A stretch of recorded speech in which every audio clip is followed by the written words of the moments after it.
Do do do, theme song. Do do do, I'm broke so this is my theme song. Do do do, just imagine this is an awesome theme song. Do do, theme song. Left of the box.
Check, check. Can you hear me now?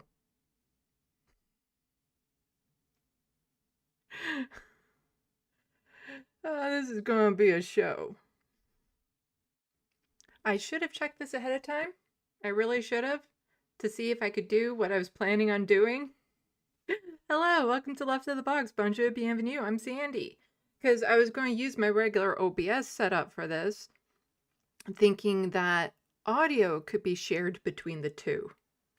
Turns out not so much. So I have it set up there, but now I'm not entirely sure if somebody calls in, they'll be able to hear me. So, do I have a, okay, I do have a photo cover here. As I'm just checking something to see if the audio is working. Okay, well, it says the audio is working here. Okay.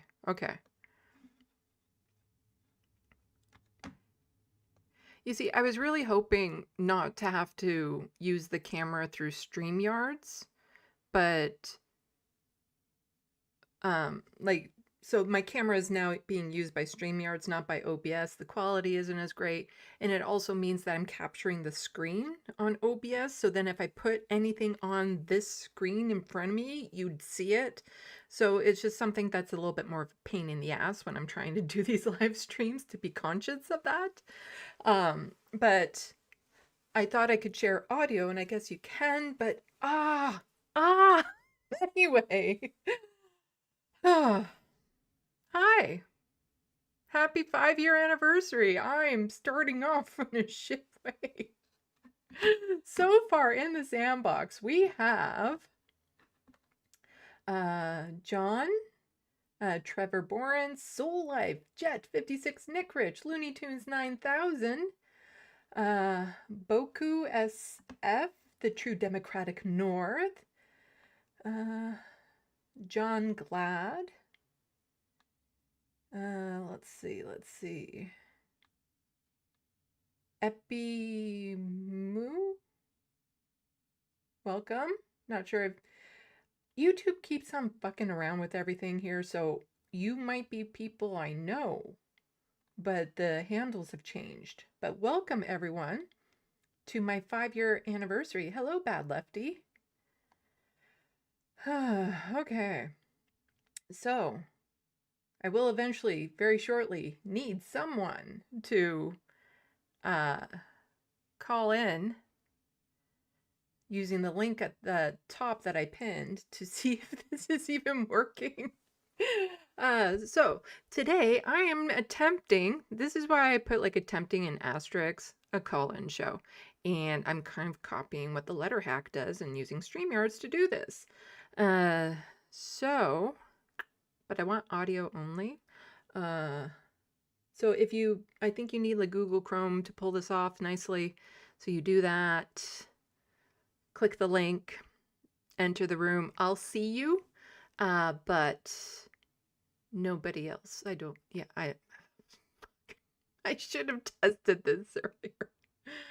I'm sorry. I'm also just really discombobulated right now because I feel like, oh my God, I fucked up something so bad and I feel horrible.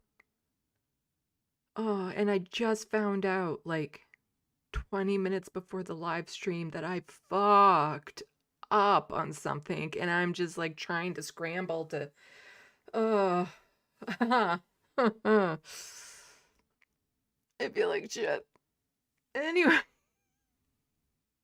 it's been 5 years. It's been 5 years and I'm still, like I said, my brain is just fried right now because I realized I made a mistake somewhere, like a really big mistake, and I'm just and I can't check while I'm on here because again, this screen is being used by StreamYard, so this is a screen catcher that you're seeing, so I'm just hopefully, yeah, I don't know.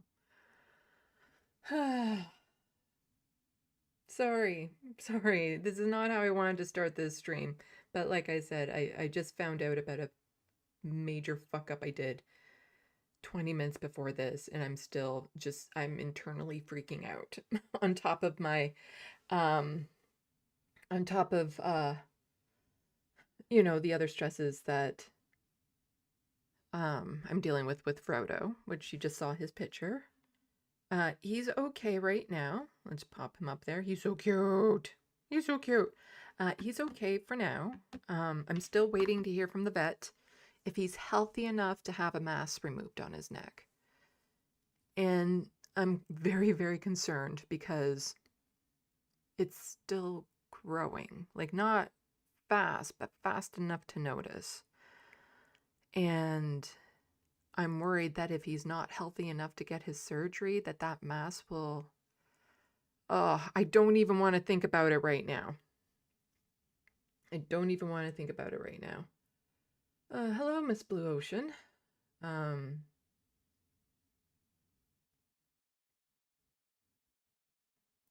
So I hope he's healthy enough to, you know, get the surgery. I was hoping to hear before the weekend, you know how it is. So yeah, I'm just, oh fuck. Just, the mistake was on a social media platform that I'm on under my different name. I gave them the wrong email for e-transfers. And somebody messaged me saying that they just sent me a donation towards the vet bill and the car bill, and I wasn't seeing it, and I double checked to realize I put the wrong email. So hopefully whoever has that email isn't Canadian, because then e-transfers won't go through.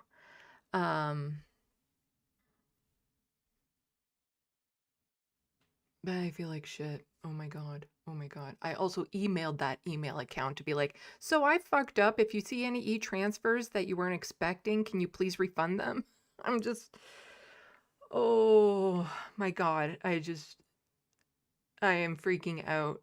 I'm still hoping to hear back from the person who sent me the message to see if they were able to, if it went through. Because if it didn't go through at all, then chances are they're not Canadian. It's a Gmail account, so they could be freaking anywhere. But if it didn't go through, then chances are they're not Canadian because only Canadian banks can do this with each other.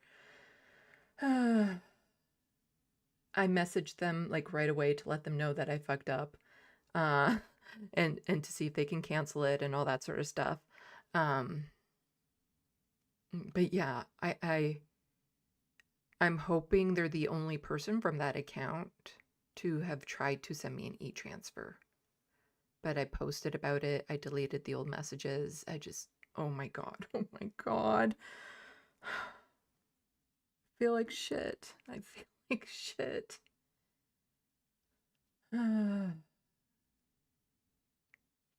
This is a really bad way to start the 5-year anniversary show. Ah. But, yeah, so I'm hoping that they're not Canadian. And then it's a moot point. It might not be even like an active email account. I don't know. I emailed them. I don't know. But shit. Because I'd hate to think that somebody was trying to help me out and they sent money to somebody else. And yeah.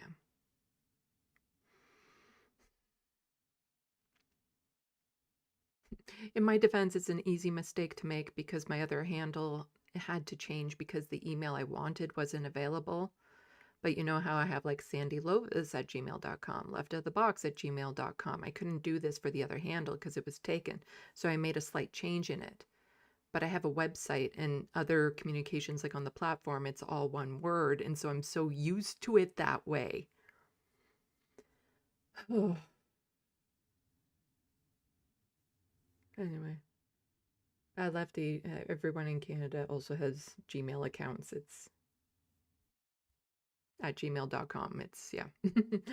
Anyway. Fuck. Welcome to my anniversary show. Yeah, so 5 years ago today, I posted my first video on this channel.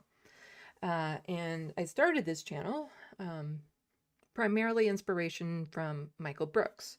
But for those of you who know, he had passed away by the time this channel started, because it was right around the time that he passed away that this thought was put in my head. So I was never able to actually thank him. And it took me a few months to actually get the channel up and going and stuff. So, and then I wanted to start on the 1st of a month, so it'd be easy to remember. So November was the soonest month after Michael had passed away that I had it all together. Holy shit, Rocket Man. Let's see if I can do this. So, oh, you're going to, here, I'm going to put some, I need to set this up, so I have to do this for a second. But you can still hear me. So I do this, and then I do this. I'm trying to figure this out, and then you probably heard that. But you can still hear me. Let's see, if I do this, and then I can do this. You have no idea what I'm talking about right now, but you'll understand in just a minute. Because since I'm not streaming through StreamYards, this is a bit different than, this isn't as straightforward as one might think. So then I do display capture. Like I said, I should have really did this first. Oh, no, not display capture. Window capture is what I want. Window capture. Okay. Oh, I can add existing. It's already there. Sweet. Now you're probably going to see it. Crap. Okay. Oh, there we go. This is this is like Microsoft Paint level of effort that I have to put into showing this on screen. Here, I'll get rid of Frodo's picture now.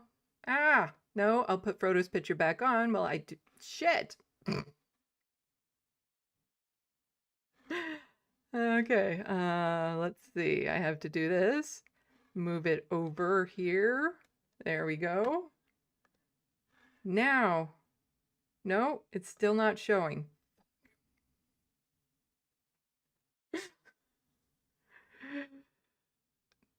This is what you get. This is what you got. Let's see if I, can you see? Like, does this have to be up? Because now I can't see the screen at all. To see if this is even showing up. There we go. Okay, no, you are seeing it. Okay. You see, I need a third monitor is what I need for this setup. No, let's... What the hell did I just do over here?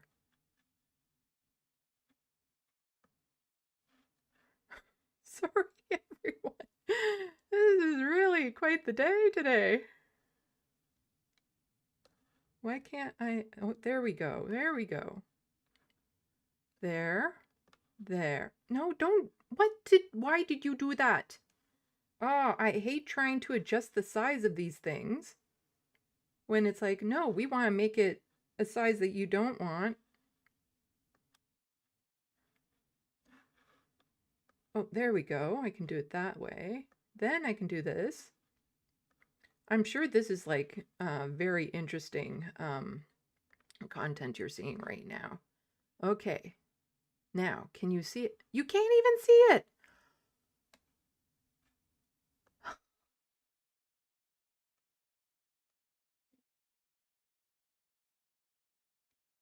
All that work for nothing.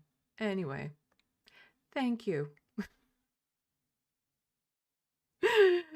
For the $50 super chat. Rocket Man. I really appreciate it.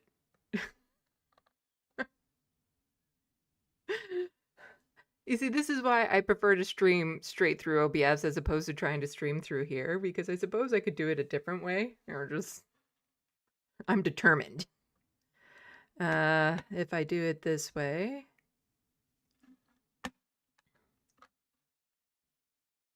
Okay.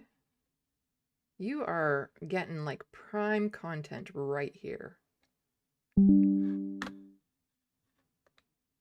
There we go. And then maybe if can I just...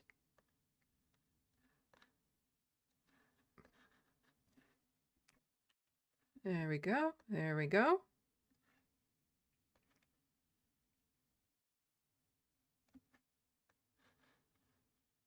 Okay, this will look really stupid for a second, but... Ta-da! Thank you for the $50 super chat.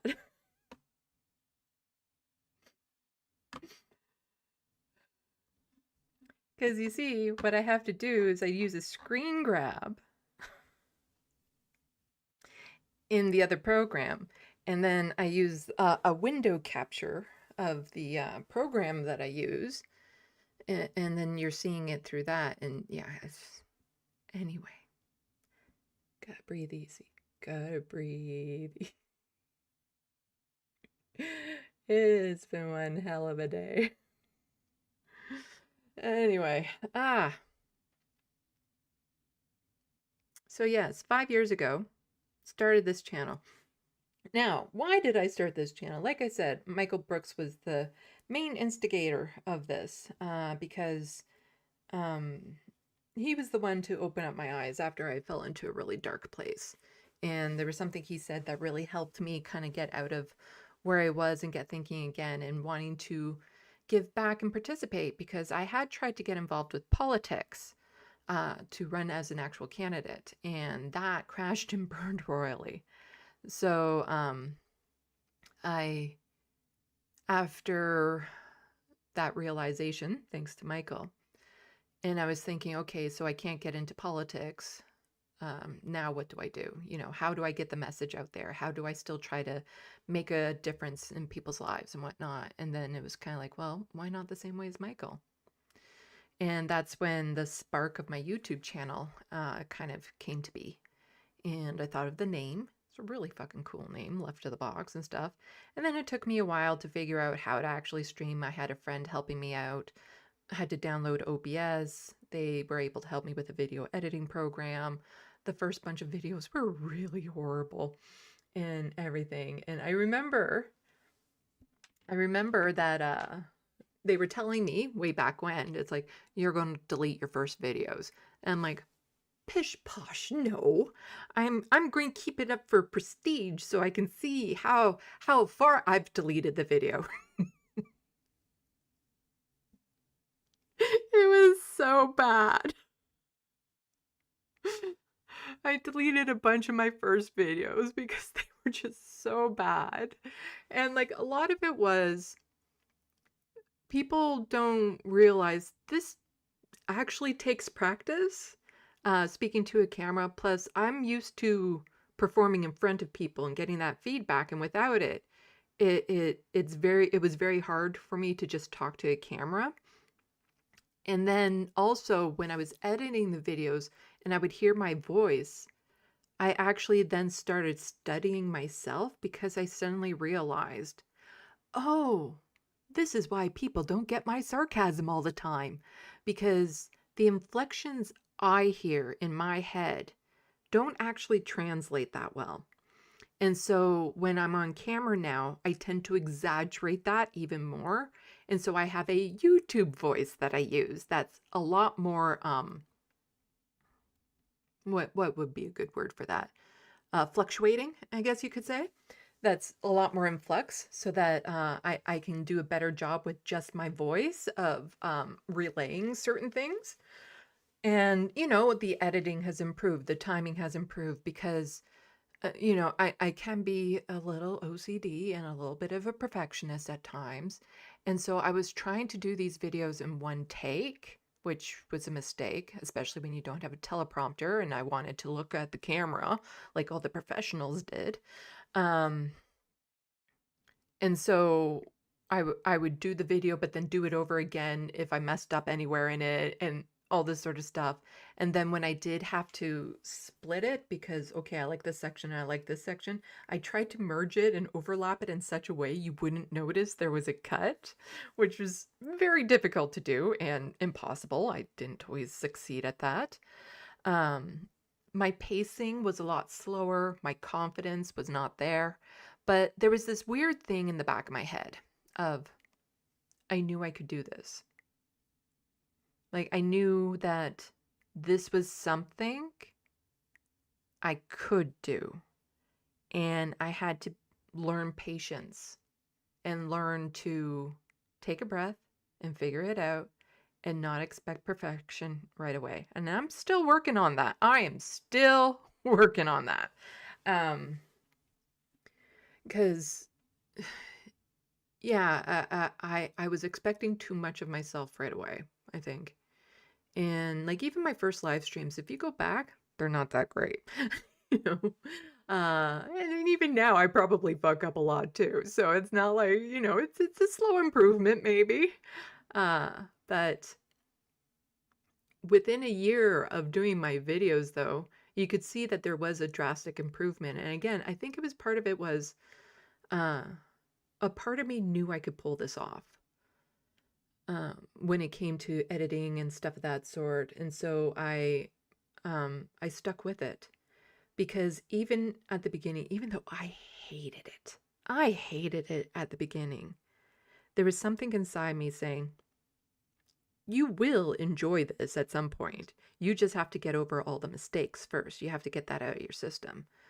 And yeah, I absolutely despised it at first because of all the mistakes that was happening, all the tech issues, the sorting out how to use the programs, all of it. And it took me a long time to feel a lot more confident with it. Some of the attempt at like comical videos I did just did not, they weren't good. They weren't good. Um, and yeah, it took a while. And then within a year of doing these videos, I applied for the job at TYT for Rebel HQ, ended up getting that, and that absolutely blew my fucking mind. And despite a lot of the negatives that I dealt with my time there, it was a lot of like hyper practice on how to make videos. It was like a boot camp, a video boot camp in a way, because of the amount of content they wanted me to produce. So I learned how to tighten up my speech, how to be more concise, believe it or not, how to be more expressive, how to, you know, how to speak a little bit more quickly, all that sort of stuff. I worked on that. And so the quality of my videos after my time with Rebel HQ drastically improved because I was making far, far, far more videos than I ever had. Plus, at that time, there was an Ontario election going on, and I was making a video series called Doug Ford Bites. So these were like very short video, like YouTube shorts and stuff, where I was just reminding people of some of the horrible stuff Doug Ford did.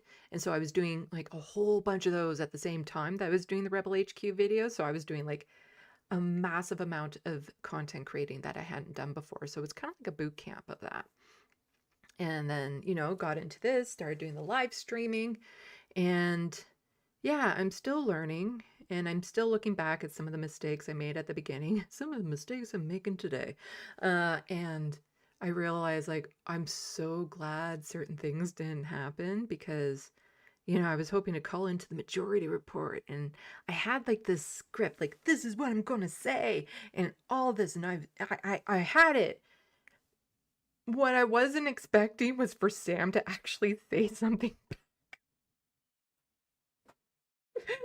Because I had it all planned in my head, like this is it.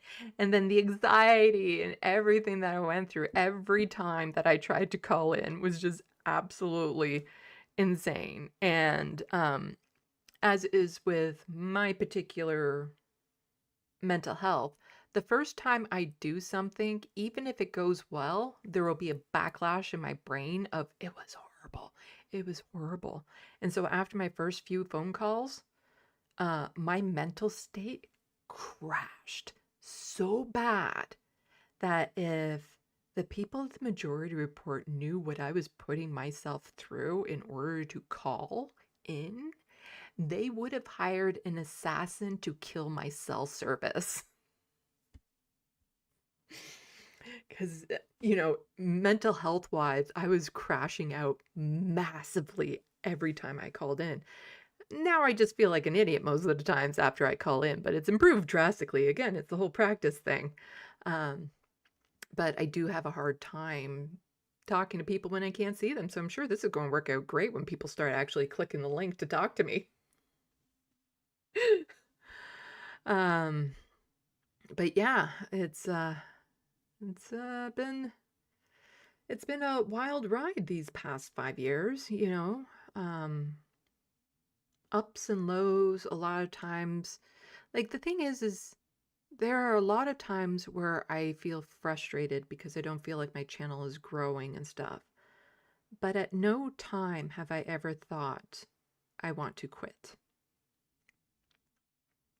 Like that's the thing. I enjoy doing this in the end. I enjoy doing this. I enjoy getting the message out there, participating with the SandBox, expressing my sense of humor and helping to inform people and educate people. I enjoy this.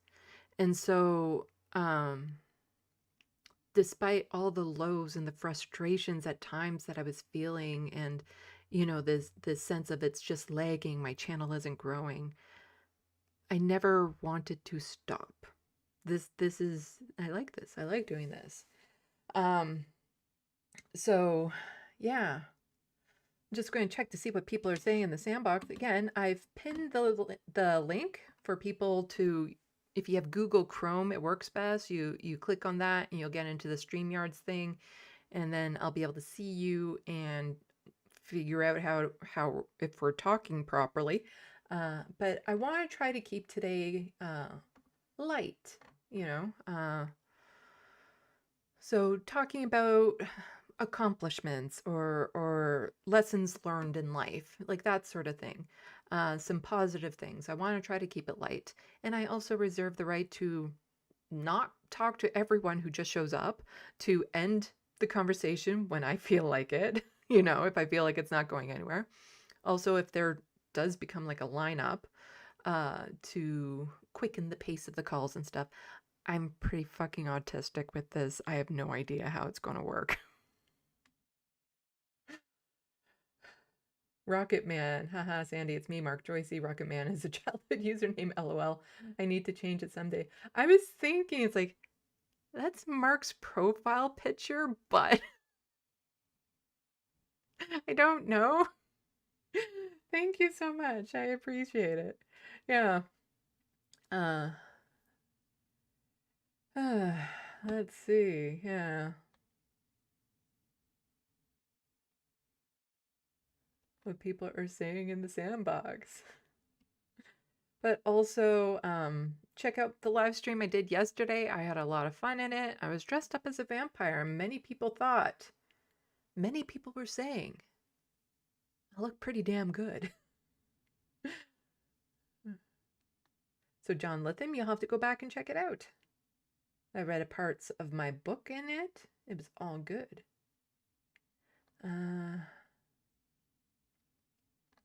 Let's see what people are saying. Hermeteorologist, hey, happy 5 years. Thank you.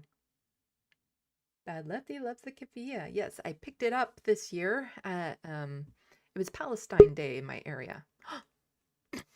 This is not going to work out well. You actually see the people pop up. This is weird. Oh, we're learning together. So yeah, we have somebody who is here. I'm going to put the photo cover on for a second because I want to see how this works. Just a second, everyone. So you can still hear me. I want to not add you to stage per se, but I want to see, are you saying anything, Looney Tunes, right now? Okay, if I add to stage, and then what if I remove you from stage? Are you saying, okay, I add you to stage. Are you saying anything right now, Looney Tunes? Yes, I am. Well, I hear you now. So now I'm going to remove you from stage. Okay. Or let's see if this works. And now can you say anything that I can? Okay, I'm not hearing. Oh, fuck. I guess we're going to have to go this way. Okay, let me just plug in my earphones. Yeah, do that. Probably should have done that first. So then we'll go to... Nope, not that one. We'll go to this one. And we'll remove the linear cover. Okay, I guess we're going to have to do it this way. Oh, and you are not Dan, so we're not linking to Dan's stuff. I'm not Dan. Link my channel, please. Whoever the hell is modding on the chat, please. Thank you. Yeah, so we have a Looney Tunes 9000 in the playground. Oh, that sounds really creepy if I say it that way. Because you're not really in the sandbox right now. No, I'm not. On the beach? I don't know. Also, Looney Tunes has their own channel. Everyone, go and check it out. I'm gonna put my chat. Link my channel, please. But at least, because what I was worried about before, that was just going to be audio and people wouldn't be able to see me live. But you are seeing me live as we're talking now, at least. Correct. But I am not seeing you because I'm like, okay, I'm not going to do video because I think as somebody who presents female, I have a few more concerns about the type of people that might call in and what they might be doing. And so it's best for safety's sake to do it this way. Okay, just to take a picture out of the Letterhex playbook. Yes. So, what's on your mind, Looney Tunes? It's nice to finally talk. Yes, have you seen my shows before? I've seen a couple of them. Okay, well, hello, and thank you for linking my stuff, Bad Lefty. But I have a surprise for you. For Bad Lefty? No, you. For me? What's that? You're going to invite me on your show again? Well, I'm doing it live on air. Would you like to come on Friday, November 7th? I can't. Why? Because I have a part-time real job that is happening that night. No, wait, don't worry. It's in the afternoon. Oh, what time? It will be 2:45 Eastern, your time, 1:45 my time. Okay, because I would have to be off at the very latest 5 p.m. Eastern. Okay. Works for me. Oh, Hermeteorologist says sand dunes. Are we in the sand dunes? No, that still sounds weird. No. I like the idea, Hermit, but I don't know if it works. Yes, so if it's early afternoon on Friday, I should be able to pull that off. Yeah, please. And I'm using a feature on YouTube where I can add a guest if I'm streaming on my phone. Okay, don't fucking blame me. Um, Okay, why I would I can add blame? a guest on YouTube, Mm-hmm. and I can do that, and I can send an email to someone, and the you click on the email link, and I'll add you during the stream, Mm-hmm. and that's the whole thing works. But you cannot leave the stream. I can't. So No, you're if you click on kidnapping something me? else, no. If you leave the stream, you your feed will freeze, Mm-hmm. and I would lose you for a second, Mm-hmm. and you have to hold up your phone for like the whole entire time you're on the app. Oh, you mean I have to join through my phone? Yes, so this is the feature I'm using on YouTube. Oh, I can't. That I haven't streamed through my phone before. No, so this is me using this feature on YouTube. Yeah. You see, the thing that I like currently is that I don't stream in high def. My phone might pick up on certain details that I don't want people to see. Well, no, you're gonna see my chat. You're gonna see my chat. When you come into my show, you're gonna see my chat. Okay. So you have seen the Annie Fitzgerald shows, correct? I think I've seen her on one of your earlier ones. Right, because she has seen the chats when she holds up the phone. Mm-hmm. She does reply to those comments. Mm-hmm. So if you hold up the phone and if you see comments during the stream, that means you're getting either questions or comments towards you or me. Okay. So yeah, you got it now? No. No? No? Can you send this to me in an email? Yes, I will. Like a The step-by-step invite went. instruction of what's happening? Because then I have a better, Mm-hmm. I can follow it better that way. Yes, I will. It's all different I'll do learning it that way. abilities. Because look, person that's coming 17 years on YouTube. I started in 2008. I Mm. go back OG YouTube. Way before TYT was a thing. Way before the majority of reporters on YouTube. Early days of Google. I started out as 13 years old. Mm-hmm. You think it is a joke? No, but it's really. I used to do a lot of random shit, but Mm-hmm. once I noticed I got all these copyright strikes and general strikes, and recently I got one video taken down. This is what, like, you know what? Fuck it. I'm going to switch my thing to progressive content.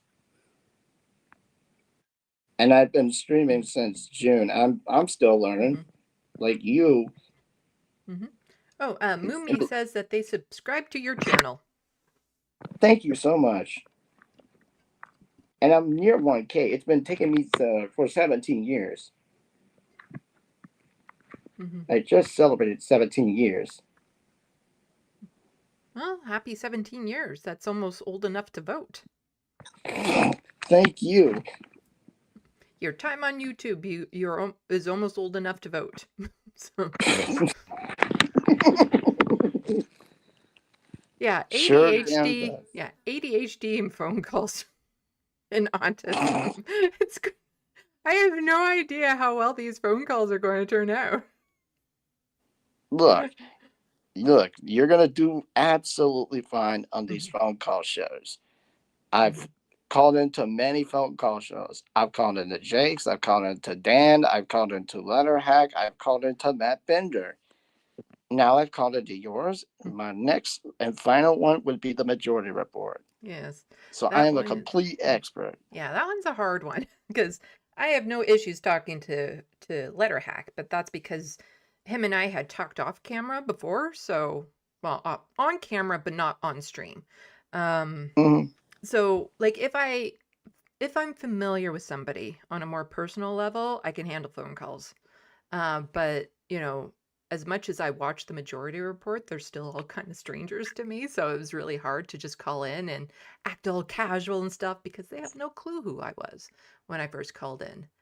And I was still kind of learning the ropes of like what's normal in the YouTube etiquette culture and calling in culture and stuff because I'm not the greatest at following etiquettes and knowing what is the norm for things. Uh, Norm. yeah. Uh, so, um, but so I had no issues calling in to Letterhack, but then again, I could see him live at the time too because he's doing it this way. Whereas when you call into the Majority Report, there's a delay, so you don't see them live. You're just talking to darkness. Like uh, talking to no one. yeah, because you can see yourself 30 seconds in the past if you go to YouTube and watch it there. Uh, All right. or Expect an be email like, from me. oh shit, I said something stupid. In 30 seconds, everyone else is going to hear it.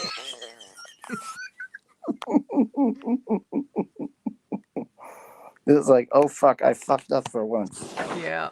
Oh, I fucked up big time today on a bunch of things. So I'm still working on it. I'm like, deep down, I am freaking out over the fuck up I did earlier today. Oh, Look, you're doing good. You're doing good. figuring it out. Well, Nadia Chambers says that they've been on the internet for over 30 years. holy shit. Not quite 35. Not quite 35. Holy fuck. That's a long time. Well, Huh. well, let me go. But before I go, I have one more surprise. Ooh. Salute à la prochaine. Thank you for watching and stay tuned. I'm Sandy, wishing your tomorrow is better than your today. That was almost right. Thank you. Thank you. Oh, you did a pretty good job there. Thank you. Okay, well, thanks for calling in, and I guess I'll see you Friday. Hopefully, if we can Hey, figure out tech issues. hey, no problem. See you Friday. And happy 5 years. Thank you. You're welcome. Okay. Now switch back to the main. Boo. Okay. Yes, this is going to be a very tedious process the way that I have to do this. Uh, let's see if I can get something up at the top to block when somebody joins. Let's see. Do I have this? Nope, that one won't work. I'm trying to think of something like horizontal I have. That sounds weird. Let's see if I do. Ah! I guess you guys can see who joined the stage. I should probably figure that out. Anyway, but everyone knows Mark, so let me just switch over.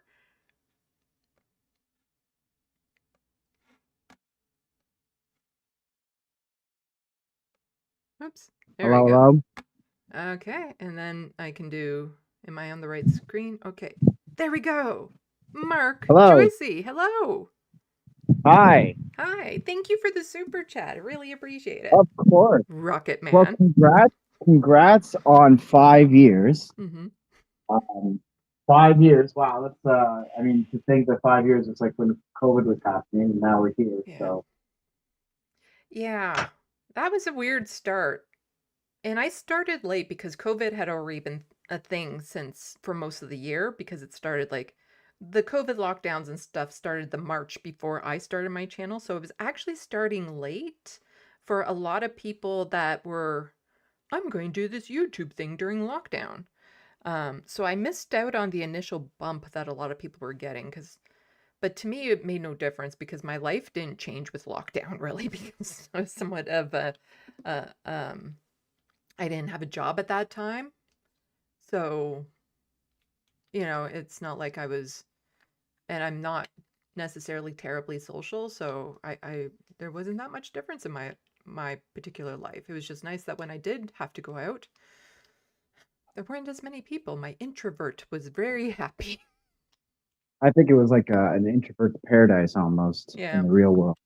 But that's probably one that they did not actually want to wish on all of us. No. Um, but anyway, I don't want to take up too much time, 'cause I'm sure there's a lot of folks that want to call in and offer their support and congratulations. But I just wanted to say that I've enjoyed listening to you and watching you for the last few years, and seeing how far you've come from when I first started watching you Hmm. till now. And as somebody who is autistic and ADHD and has my own neurodivergent issues and views on the world, it's been very validating to have somebody in the similar vein, if not the same, to offer their take and be bold and be fully out there with how they feel and how they think, and makes me feel seen. So I really appreciate the work that you do, and I'm really happy that you don't want to quit, even Hmm. though that you've been going through a lot of stuff. Because I wouldn't want to see you quit, and I really like seeing all the work that you do. Oh, So thank you I so just much. wanted to say that and show my support. Here's to 5 more years. Oh, well, I really appreciate that. Thank you so much. Yeah. So I'll hop off, but again, happy. My dog is there right now. But yes, happy 5 years. I can't wait to see what you do next. Okay, great. And say hi to your Yeah, doggy for me. I will. She's very upset that I'm talking to you and not. Yeah. I'll hop off now. But congrats and stick around. Okay. Thank you.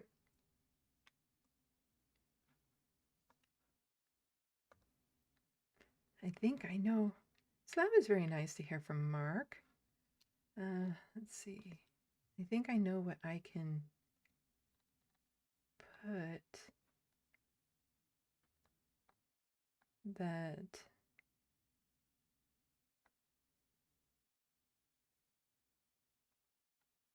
No, no, no, not that one, not that one. No, no, no. Okay, I guess I'm not adding existing.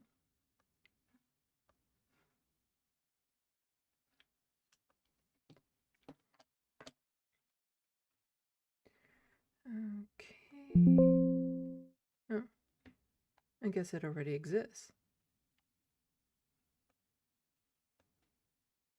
Ah, that's not the one I want. Darn it. Okay.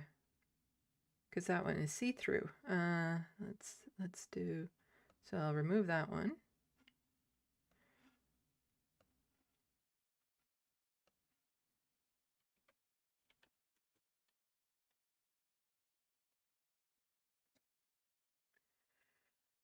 I will figure this out. And we go there, and then we go. Where is it? Where is it? There we go. Oh, that's my contact, but that's not the one I was looking for. But it would also make do. It would also work for what I'm thinking. Did I not do that with the Yes, very intriguing content you are seeing right now, I'm sure. I thought Ugh. Well, it will work, so I will use this one instead. There we go.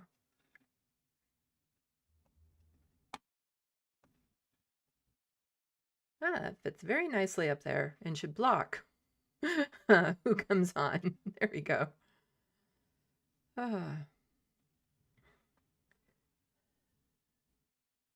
And just make sure that I'll have to go under the photo cover. Okay.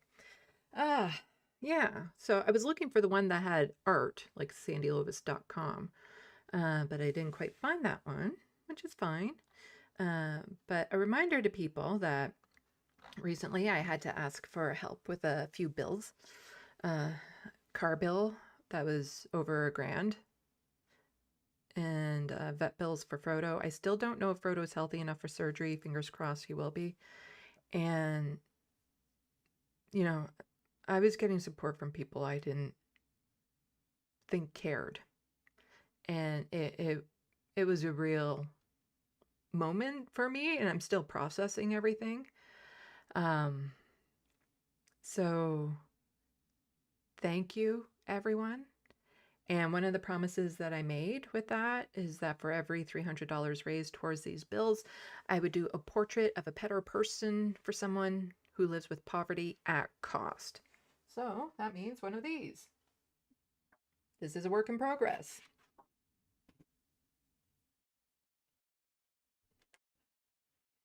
And what at cost means is that you'd be paying for it to be scanned, a print from my records, and shipping, and that's it. And so if you are somebody who would like one of those portraits at cost, you could just email sandylovis@gmail.com, and I'll let you know the exact amount, how much it would be, and we can figure it out from there. It'll kind of be first come, first served basis. And don't be shy, don't be proud. You know, if one of my portraits is something that you don't think you would ever be able to afford, now's the time. Now's the time. Don't worry that you'd be taking it from someone else. And I'm saying this because usually what happens is everyone feels like they don't deserve it. And so nobody will contact me. And everyone deserves it. Everyone deserves to have a beautiful piece of artwork of a loved one. And so don't feel like you don't deserve it, because you absolutely do. And there's quite a few of these that are available right now for people. So please email sandylovis@gmail.com if you would like one of those lovely portraits.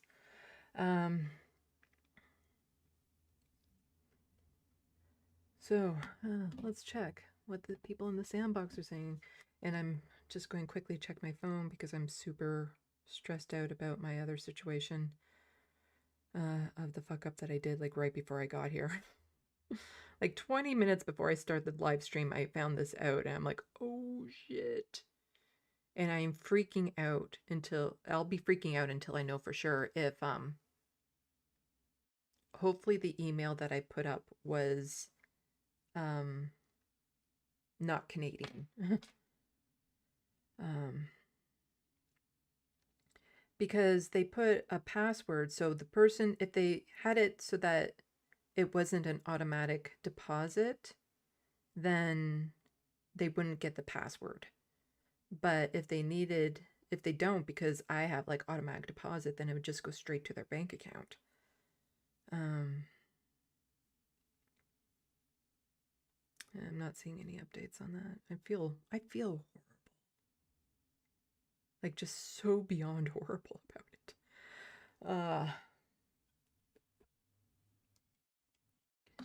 Let's see what people are saying. Yeah, so,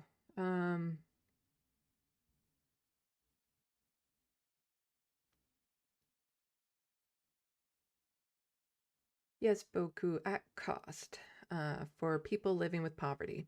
And there's no need to, the link doesn't work if you're not a mod.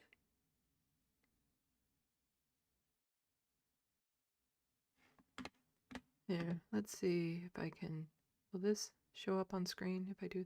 Yes, can't, no, I don't want people to see that, just a second.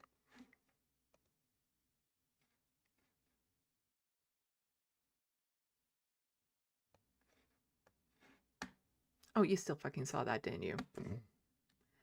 I'm trying to put this into the sandbox again because I forgot to put the cover on, but there you go. Hopefully that works and you don't need to be a mod. Bad Lefty, you might need to have Google Chrome for it to work too. That might be a thing.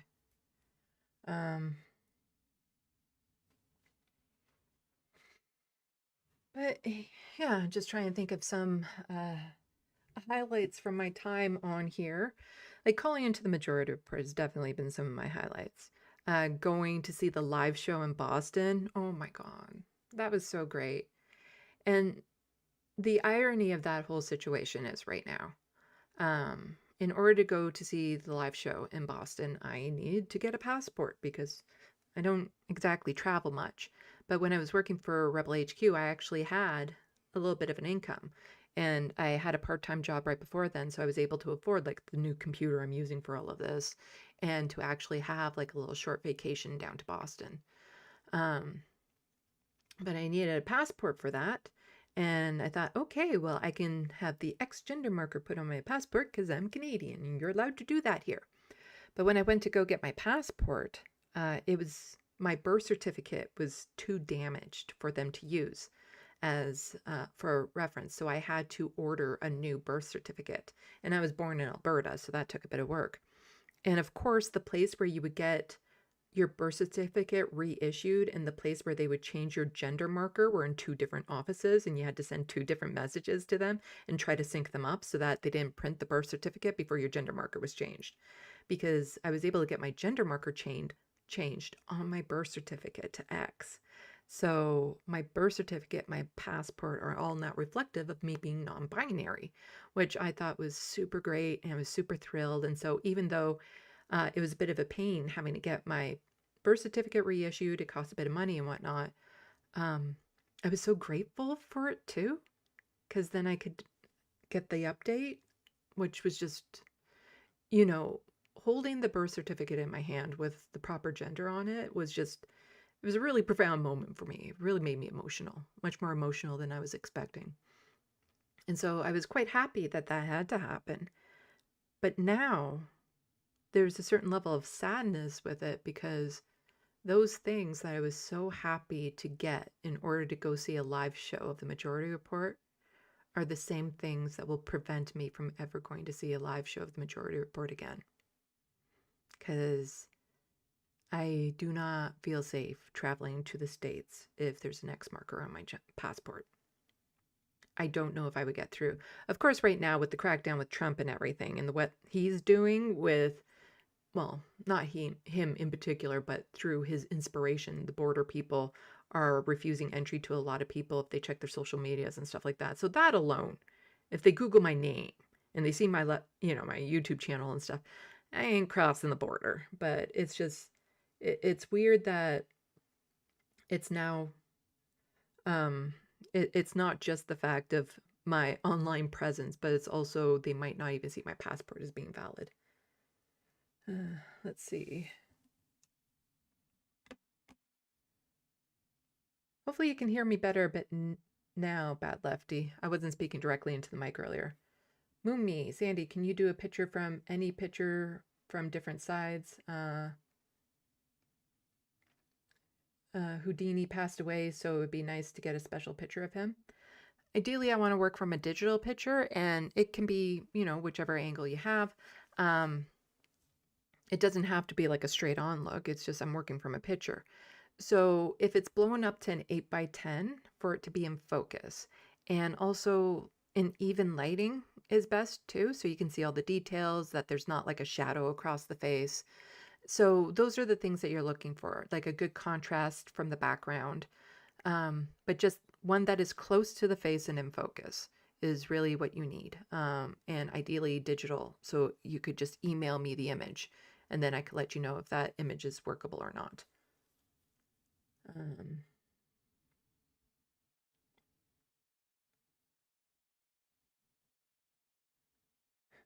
Buku, we need a Lefty StreamYard tutorial.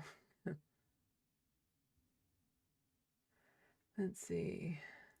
Nadia, there's so much crap that doesn't work outside of Chrome. Yeah, I know.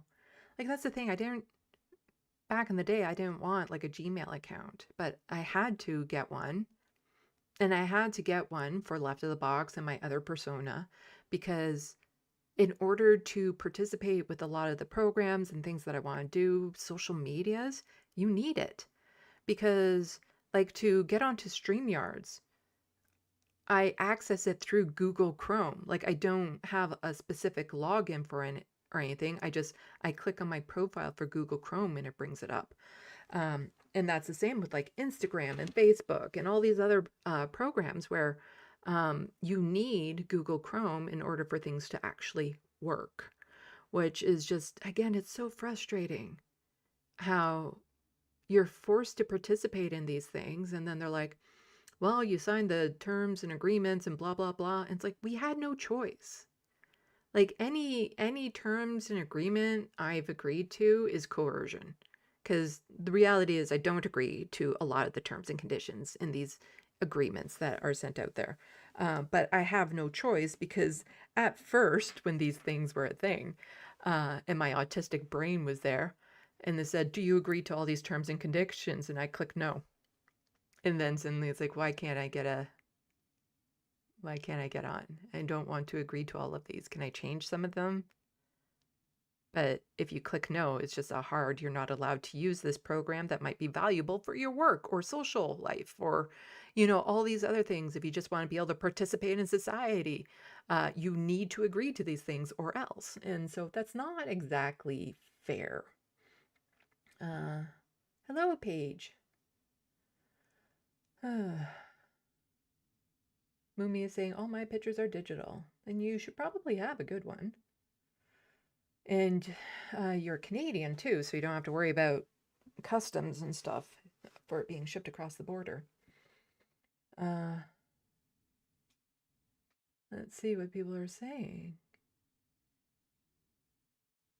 I'm also not looking to like debate anyone. I'm not a debater. I don't, as many of you know, I have a hard time with instant recall on a lot of things. And I don't want to be in the middle of a debate and be like, what's that word that I'm thinking of right now that really describes who you, moron. That's it. That's what you, like, I don't want to do that during it. Although it would be kind of funny. Like, I'm far better at responding to someone like through a video essay where, I can type out my full thoughts and everything and not be interrupted because I don't work well with interruptions and stuff.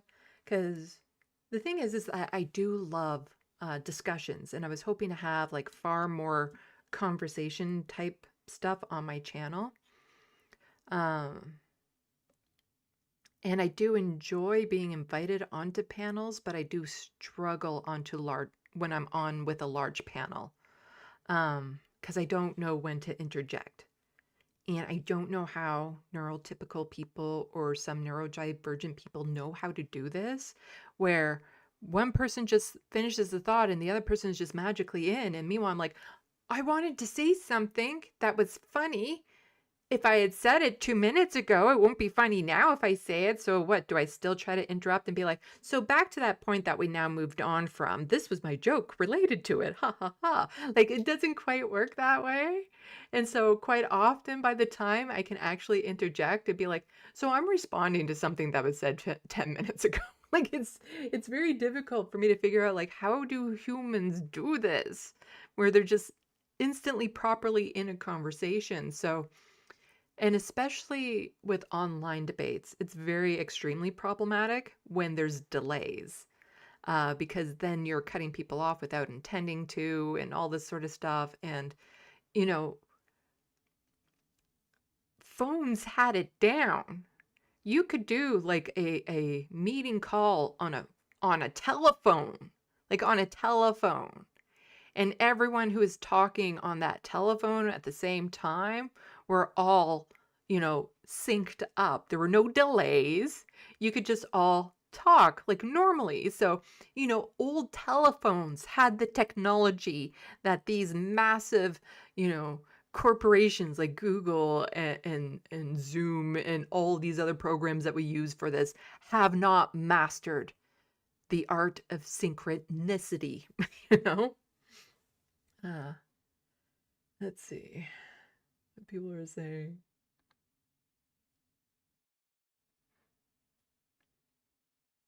Bad left eager, main account is glitching out. Oh, sorry to hear that. You can maybe try through Firefox as well if you have Firefox. I have attempted to use Firefox for StreamYards because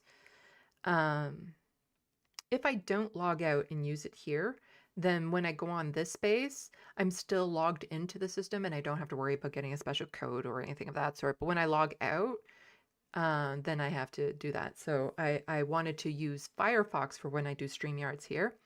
And while I could still access it, something as simple as sharing the screen wouldn't work. But since you're not worried about that, it might work if you do Firefox for this setup. Also reminded me, since I have this setup done up right now, is I'm currently arranging a interview with one of the actual candidates for the NDP leadership race. One of the 5 got back to me. And then I'm hoping after my interview with this person that they will tell the others to have an interview with me, because I would love to interview all 5 candidates. I'm just worried that the main candidates, like the top 3 candidates, are looking at me and they saw that I did an interview with Eves Angler and be like, yeah, probably a hostile environment or something, because Eves, he's a bit of a tanky. And I can understand why people aren't necessarily impressed with him. Like, I think I did a fine interview with him, though. Like, we covered certain things and whatnot. We had limited time. Hello, Kevin Logan and viewers. Thank you so much for the raid. This is my 5-year anniversary of my channel. 5 years ago, on November 1st, I posted my first video, and I'm attempting to do a call-in show. So if you would like to talk to me, and here's the beauty of this, doing this way, is that there's no long distance fees, because all you have to do is click the link that you see up at the top that I pinned. And if you have Google Chrome primarily, then you can come on in, but please keep your camera off. It's going to be an audio call only for y'all. So no cameras, just keep that off. But if you have Google Chrome, you can click the link and then we can chat. I reserve the right to end the phone conversation for whatever reason. But yes, I was saying that with Eves Angler, he's a little bit of a tanky and stuff. So I'm worried that the other main candidates for the NDP leadership race saw that I did an interview with him and then feel like I'm not worth their time, or I'm not going to be, well, I'm not going to be friendly per se. With all of them, I do have actual challenging questions. But I will be fair. Let's put it that way. I will be fair to all of them. And I very much would like a chance to talk with all the candidates for the NDP. And also, my interview with Eves Angler was before he went on to Jackson Hinkle's show. I just want to say that. And I told Eves in person when I saw him later on, that wasn't a good move. You probably should have figured out who Jackson was before you went on his show. Because that was not a good move for him. But you know, there's a lot of things with him I do not agree with, but I think he would still be a valuable voice to have as to get certain issues in the spotlight. But he's trying to do a strategy, because as somebody who has tried to be a candidate for the NDP, I understand the vetting process is not exactly fair to people who lean more progressive socialist type thing. So I understand his strategy in trying to build up a certain level of momentum so that it's harder for them to refuse vetting for certain reasons. But in my opinion, it's kind of come past that point. And if he really wants to participate and actually wants to be a candidate for the leadership race, he has to progress with that. But I did ask him about it when, you know, what the process was and stuff when he was on my show for the interview. Because Rachel's like, Angler is nuts. Yeah, and I'm cool though. Yeah, I can absolutely see why some people would see he's a bit radical.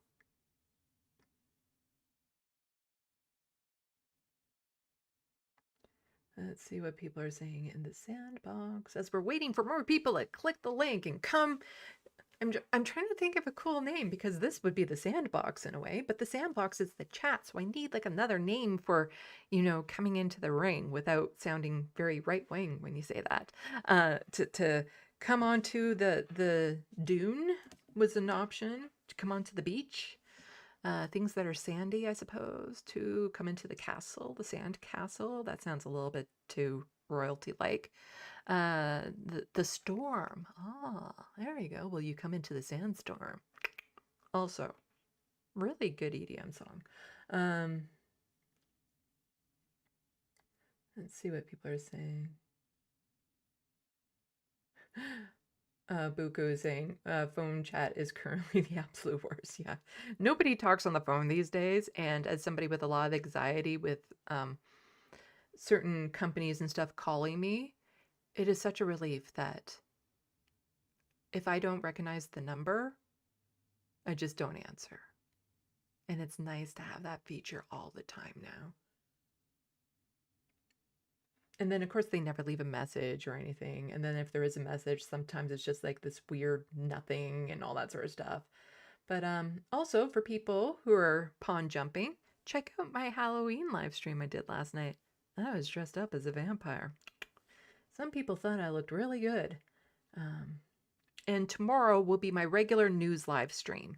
So I don't want to get too far behind in the news because it is happening at a rapid pace.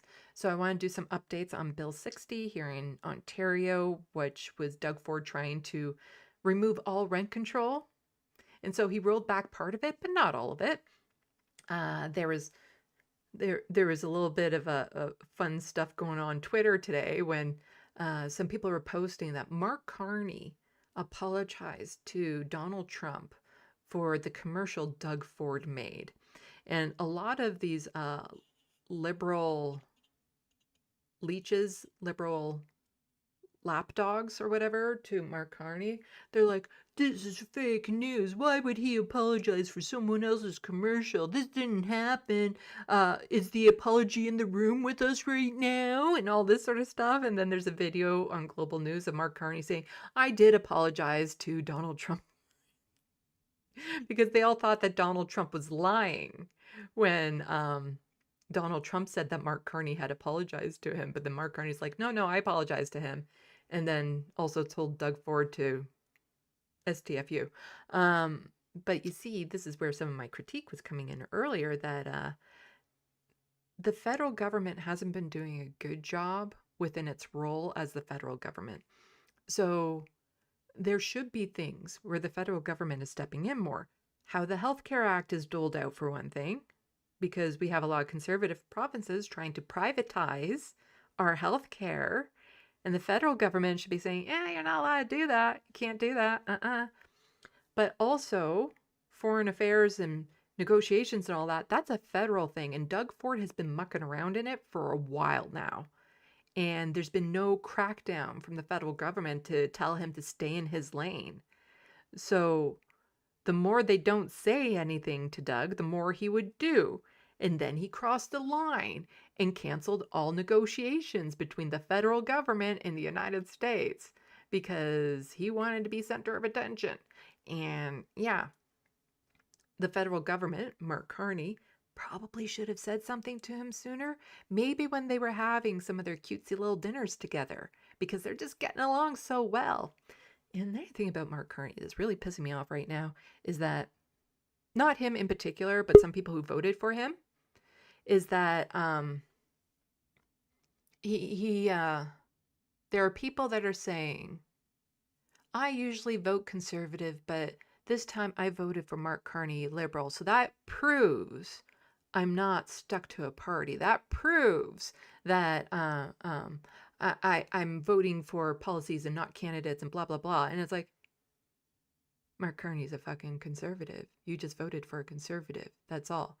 And so Mark Carney is giving that permission to conservatives to say, like, well, I voted for other parties other than just conservatives, even though it's just a conservative party. But we do have someone in the sandstorm.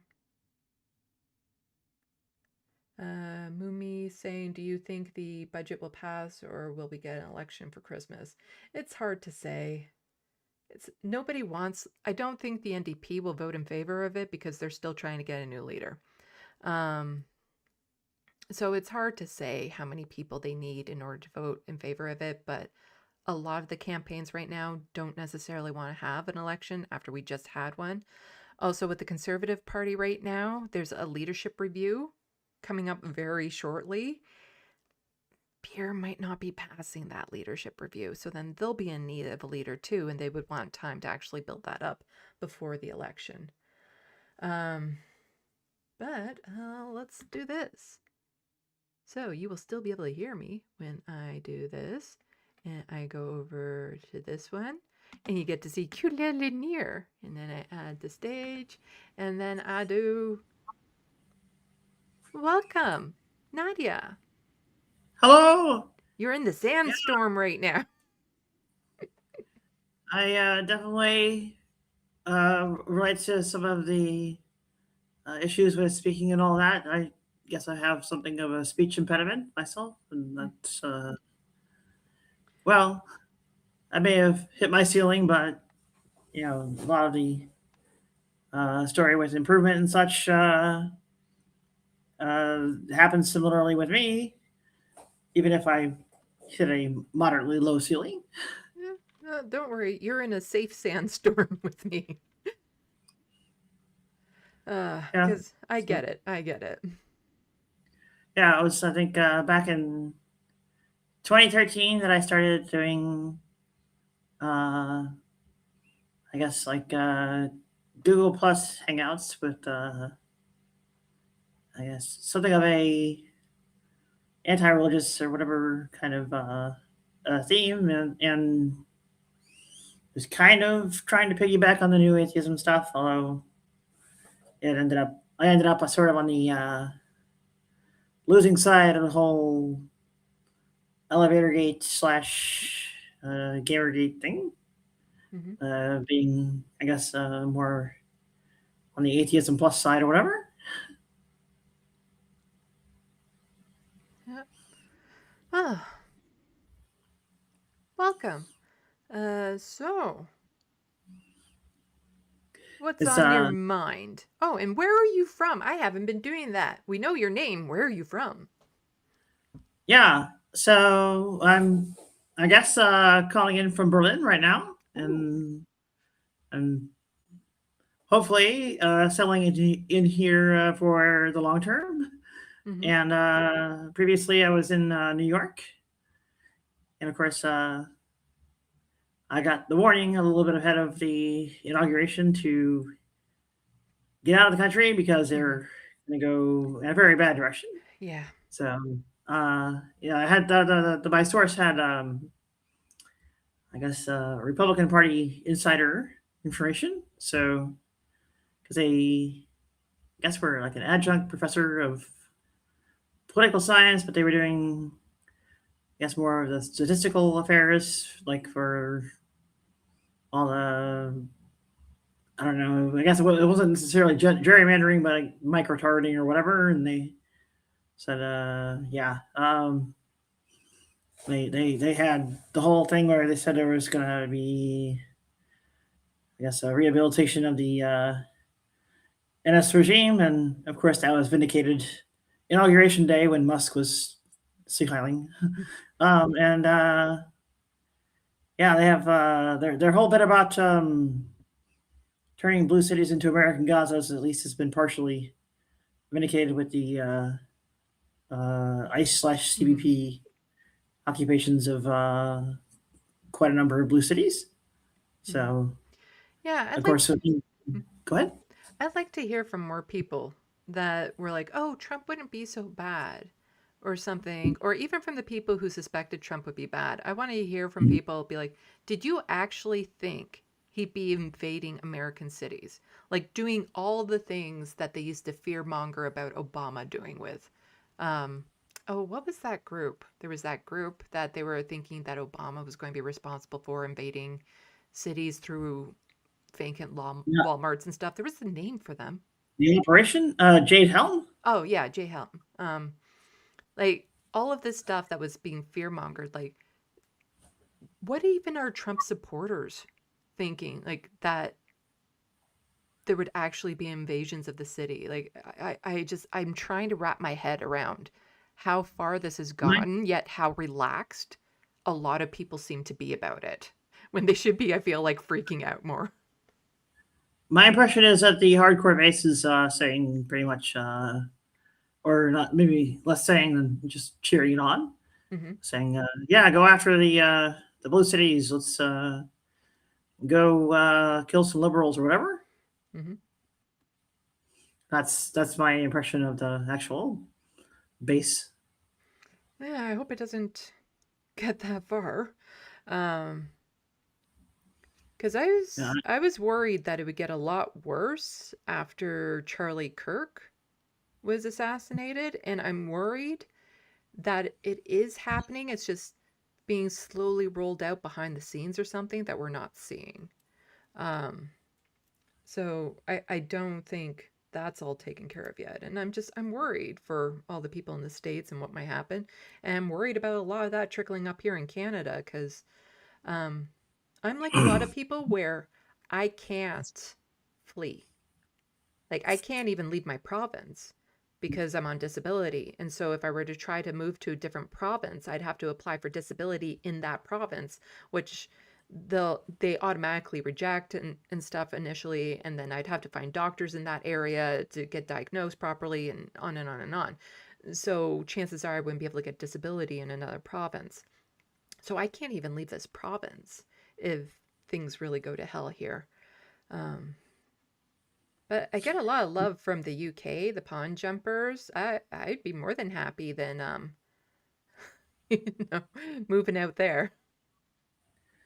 Well, I mean, they've got some of their own issues because Hmm. they follow the United States pretty closely, or otherwise, or you got Blair being Bush's poodle, and Hmm. pretty much all the labor PMs since that, following in Blair's footsteps, and Hmm. of course the Tories are always Hmm. just that way. Um, I'm looking at Ireland in particular, not just because I'm an absolute sucker for the accent, which I am. Ireland's better. I'm like not really as sure about what's going on there. Hmm. Uh, I know, yeah, there's like stuff saying that the new socialist PM or whatever is supposed to be not as great as she's cracked up to be, and I'm not 100% sure how to where that's coming from. Is it coming from people who are like really committed, progressive Hmm. slash left wing people who are doing real valid critiques, or are they basically just kind of like bad faith things from people who are centrists or on the right or whatever?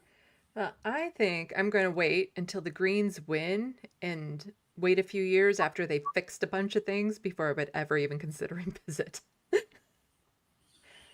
Yeah, I mean, in my case, the impression my source made on me with the whole thing about oh yeah, they're gonna start rehabilitating the NS regime and also turn blue cities into American Gazas and Hmm. enforce biblical law using I guess they said the military, but I guess the ICE and CBP are stepping in where the military refuses to tread. And I said, well, okay, blue state's not going to be able to stop that because every police thing, every actual kind of sort of force that the like local governments, state governments, whatever, are going to be able to muster are in effect like right wing fifth columns themselves, right? Hmm. It's like the National Guard slash Army people are, bathed in a witch's brew of Fox News and other far right propaganda, and the cops are, of Hmm. course, Hmm. hyper right. Well, I, I I do get the feeling like when it comes to the military and stuff that it's not all right wing, that there are factions within the military ranks that would be more patriotic to the country and not just blindly follow Donald Trump and do things that are blatantly illegal and attack their own people. The cops, I have no faith in whatsoever. But lots of people will join the military for different reasons. And it's like I've known some people here in Canada who have joined the military, and they said that the attitude there is very different than you would find like in a police force. But the thing is that we shouldn't have to rely on, some factions within the military of doing the right thing. Like it's gone so far beyond the reason of what we would think would be happening. Like this is the dystopia that we used to read about, that they would make books about, and we're living it now. And it's just it boggles the mind. But then you see like the There's frogs. a literal handmaid from Yeah. one of the cults that inspired Atwood on the Supreme Court. So, Yeah. yeah. But I hear about the military. It's like the Mikey Weinstein from the Military Religious Freedom Foundation tracks a lot of that stuff, and basically it's like the officer corps has like the college graduates who at least have some kind of significant. I'm not sure if it's plurality or if it's an outright minority who are, I guess, less extreme, and then the enlisted personnel are as extreme as the cops, or worse, because the kind of white supremacist militias and things like that are wanting to get military experience so they can put it to work in their eventual, I guess, Turner Diaries, Day of the Rope fantasies, right? And of course the Christ of fascist types are all wanting to sign up for the Battle of Armageddon. So, which of course they believe revolves around Israel. So that's Yeah, and I do worry about the Christo-fascism in particular bleeding up here into Canada, because one of the many issues of living next to the United States is that what's happening down there tends to be a lot more big, like attention getting and stuff, whereas a lot of the same stuff is happening here, but we don't tend to notice it as much because we're so distracted by what's happening in the States. Because right now we have Jamel Giovanni going around, and he's a Canadian MP, and he's a Christo-fascist, and he's trying to, get the young men on his side, doing the college campus thing, trying to make, a Turning Points USA, but, Canada edition type thing. And it will spread up here too. And I think a lot of people tend to think we're safe here, but it's only a matter of time, because fascism doesn't really exactly respect borders. That's part of their problem. yeah. I saw like there were at least a couple of like MPs getting really anti-trans or whatever out of, I think, New Brunswick of all places. Like I can't remember her name. It was something that stood out, and I guess it was foreign enough that I don't remember it now. But yeah, there's like a particular lady MP from New Brunswick who I guess has kind of made a name for herself on being an anti-trans person or whatever, and Oh, that's you're talking about Alberta. I'm pretty sure this is New Brunswick. New Brunswick has Susan Holt, who was just elected, and she's a liberal and has actually done some more progressive things by, allowing people to have access to care and stuff, like reproductive care. But it's Danielle Smith, who's the premier of Alberta, who's the massive transphobe that is restricting rights of children and making it impossible for them to get the care and stuff that they need. Yeah. The reason I'm fixated on the New Brunswick angle is because that's kind of an area of the country I didn't expect it to happen in.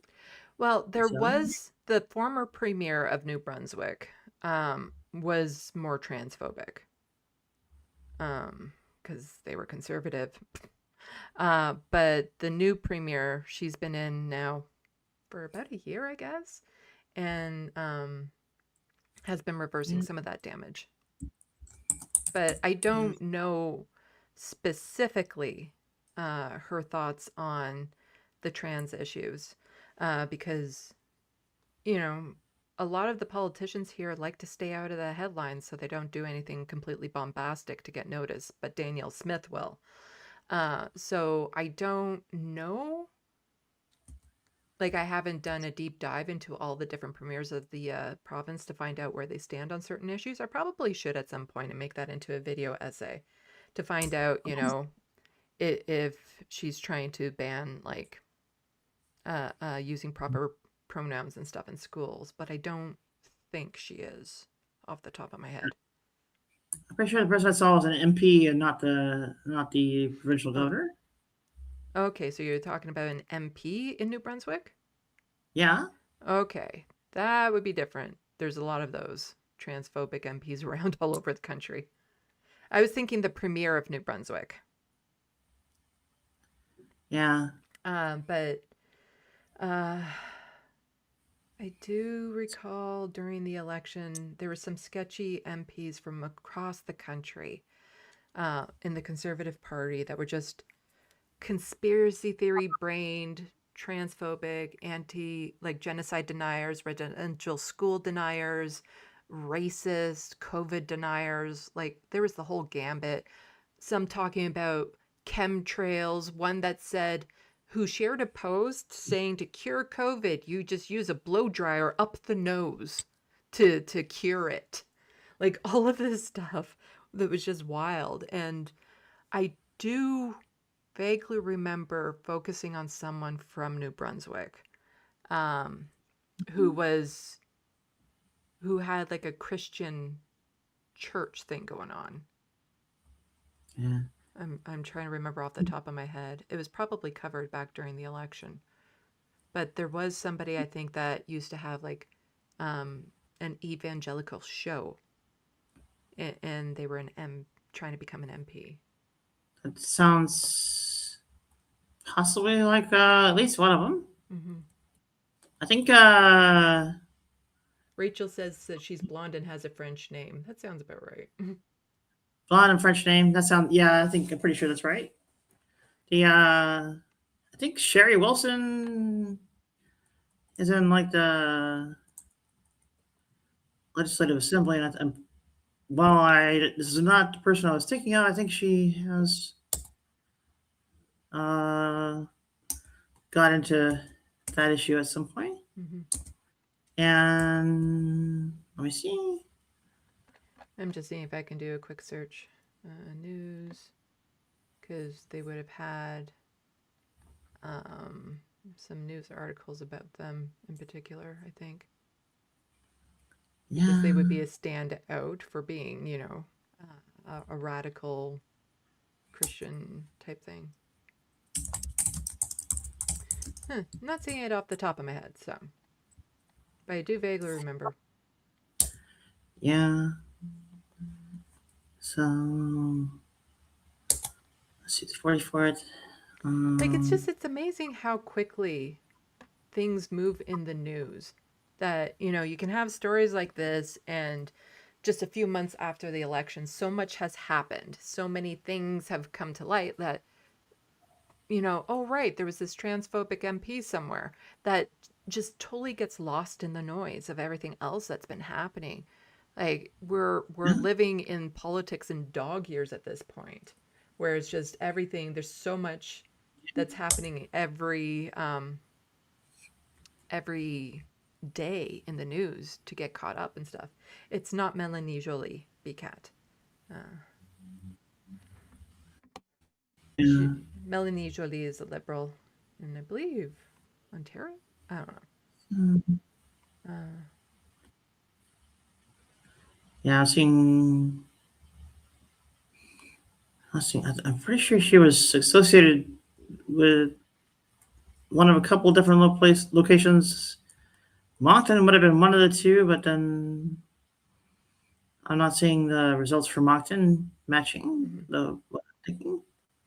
So I may just not remember correctly in enough detail. Well, somebody's mentioning, like her meteorologist is saying the faith leader from Nova Scotia, so they could be from Nova Scotia too. Ah, okay. Oh, We'll see. Her meteorologist got the name that I don't know how to pronounce. Fatine? Yes, that's the one. That's 15. Yeah. Yeah. Okay. Thank you, her meteorologist, for being a SandBox producer for us. Yes. Yes, the reference frame. You can see me after all during this because I didn't try the setup ahead of time. So it wasn't working. I'm just responding to a comment in the SandBox because some people were wondering if they'd be able to see me during these conversations. And yes, you can, because the way I was trying to set it up wasn't working. So I had to quickly switch to this setup where you will see me talking live. So you will not be on delay when you're having a conversation with me. But yeah. So apparently she is New Brunswick, Fatine. Yeah, that's the one. Yeah. And let's see, she had the show, I think, too. Yeah, she had some sort of show. We'll see. She was what just Hampton Fundy St. Martin. Okay. That's explain some more where I went to. And then I guess she got voted out in the most recent election. Yeah, I don't think the Liberals won the riding. And of course, in August this Not year, by she much. announced Not by moving much. to Alberta. She moved back to Alberta, which I don't think surprises anyone. Yeah. Rachel Atwood is wondering if there's a theme for calling in, and ideally, I'm looking for people to talk about achievements because this is the 5-year anniversary of my show. So, things that you've strived towards, achievements you've done, lessons in life learned for going for, careers or hobbies and things of that sort is what I'm kind of looking for right now. Yeah. But, I'm also ADHD enough that I will talk about anything. I'm just trying to keep it on a bit more of a positive thing, especially considering right now I feel like shit because I found out about a massive mistake I made on something 20 minutes before the stream that I'm still freaking out about. Well, it's, I guess the good news, though, is Fatine got voted out. And she's back to Alberta. I guess maybe more good news is that after an 11-year gap, this is in the past 5 years achievement, I landed a job in late 2022, and I guess my sign-on date was February of 2023. So that's been my ticket out of the country, which I've been dying to get out of for. I guess most of my. I'm not sure if adult life is quite the right way to put it, but because I knew the country had problems even before I achieved majority and wanted to get out because of that. So yeah, it's I guess those two achievements, getting back into the job market and also finally getting the hell out of the United States are two big ones for me. Sadly, my speech therapy has not made quite as much progress, but I will eventually go back to it. Well, you're doing fine. I guess you're not entirely unintelligible. So I hope those are good fits for the theme. Yeah. Well, I'm glad you were able to find a place to call home and get out of the United States. And I hope everything there is, works out well for you. Well, the important thing is keeping the AFD out of office. So if they get in, then I may have to actually hightail and run from here. Yeah. Yeah, we're running out of islands, unfortunately. I guess Thailand is still technically moderately accepting. There's been a recent case where I guess an American tourist, of course, attacked a trans woman in Thailand, and I guess, bystanders around on the street all stepped in to intervene and kicked his arse and stopped him. So yeah, That's that's good. a heartwarming story out of Thailand that just made the rounds in the past 24 hours. Hmm. Well, And people are saying you're speaking great, and they're congratulating you on being able to have a good place to live. all right, well, if that's covering the bases, I can make room for the next caller. Okay. Well, it was nice chatting. Absolutely, great to see you on again. Hopefully, I can chip in once the arrangements all here stabilize. Yeah. Well, Have a good night. only ever chip in if you have the extra money. Don't do it otherwise. Cheers. Thanks again. Okay. Thank you. Bye. Okay, I'm trying. So right now, Rachel is trying to come in, but it's saying device not connected. Try leaving and coming back in, Rachel, if you can hear me. Because right now it's saying the device is not connected. Oh, there. You're on stage. Can you hear me?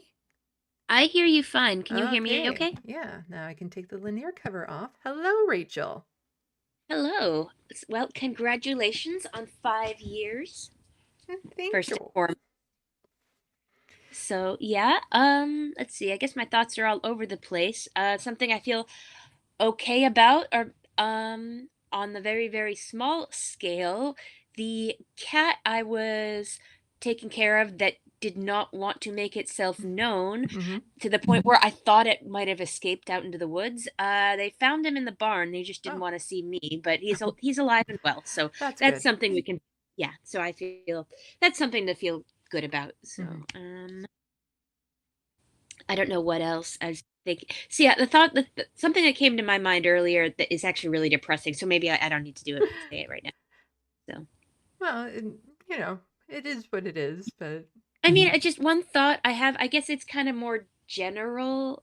I don't know, this is sort of random, but when you're talking about things relating to Maha and other mhm. people with idea like fringe ideas about health, and also about I was thinking a lot about how that relates to fat phobia and how people perceive what is or isn't healthy. And as we're seeing the SNAP benefits go, I'm just worrying about how much Maha is going to say, well, these people aren't emaciated. What do you mean they're not starving? So Mhm. I'm obviously in this community, everyone understands that, but I worry that in much larger spaces, that that talking point's going to be pervasive rather than saying like what you see isn't always what you can understand. So Yeah, and then Mike from the Humanist Report recently did a video about this subject actually, oh where he really was focusing on TikTokers that were like shaming SNAP benefit people,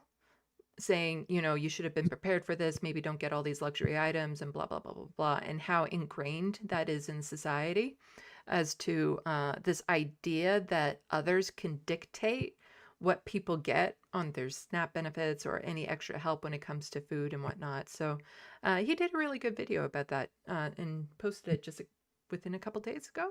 So, oh cool, I'll definitely check it out because I feel like that is again as I mentioned the Maha fat phobia that just really then again Kennedy himself has decided that you know um kind of tobacco prevention isn't really a priority, and that's another thing that people smoke as a appetite suppressant, and it even if it can get them like really unhealthy. So I'm wondering about how much of this is aesthetic mhm. going forward, and how that narrative, how deep is it going to be entrenched? So Yeah. Well, considering all the other things that they've been able to push through, making um, Americans otherize other Americans, it wouldn't surprise me because they're just, as things keep on getting worse for the average person, they're just going to find different people to blame to distract. They're going to keep on distracting as long as possible before people start cluing into who the real problem is. And unfortunately, there's still a lot of groups for them to go through before people start cluing in. It's like, okay, so you've had us hate this group, this group, this group, this group, this group, and we've cracked down on all of them, and still my life isn't better. So I think something else is up here. Yeah, I hope so. I guess that's it for anything else, like accomplishing. It's not in more recent times. I guess I've bounced around my this or that career and lived up like a previous caller. I lived abroad. I was I was probably spent only a matter of weeks in the US during the first Trump term, and would have been content to just keep up at it if I had been primarily living in Ukraine. I think I've mentioned that before. And before until the war, I was okay with that. And I would have even managed to stick around, except my parents are just so like terrified of that. So I've kind of come home and basically to the house I grew up in. I mean, at least I'm not in my old bedroom, but because just the cost of living is so prohibitive, and but just to get trying to find a job in a field that where there will always be enough demand, in kind of trying to get into elder care, and maybe I'm still only on a fairly lower level, but possibly kind of taking courses to get into counseling for palliative care and hospice. And I don't know if I'm cut out for that or wired that way, but maybe just as a way of kind of processing death with people, maybe is something I think I could be something I think I could do. So that's kind of, and also, yeah, as in our aging populations, the need for different kinds of private, public, and every other form of elder care is always going to be in need. Of course, the pay rate is never going to be very good, certainly for what is done, or let alone just in general, but there will always be demand. So I guess if I can stick it out until the point where I need to be a service user, well, so be it. Yeah. Well, I wish you well in that, and helping people through end of life transitions and stuff like that is a very important job. And it can be, even though it's sad, it could also be really fulfilling, helping people with that. So I wish you well with that. Oh, thank you so much. And once again, happy 5th anniversary. And I keep meaning to thank you for your narration. I definitely need to get your book. I have no excuse not to. I'll just do it. Thank you. Talking about this book here. A little something like that. Okay. Alrighty, I'll let you go and speak to the next person. But well, yeah, so good to speak. Okay, thank you. All right. Bye. Bye.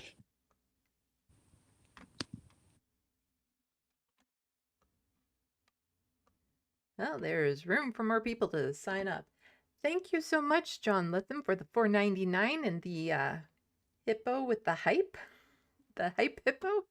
I really appreciate it. Thank you so much. Oh.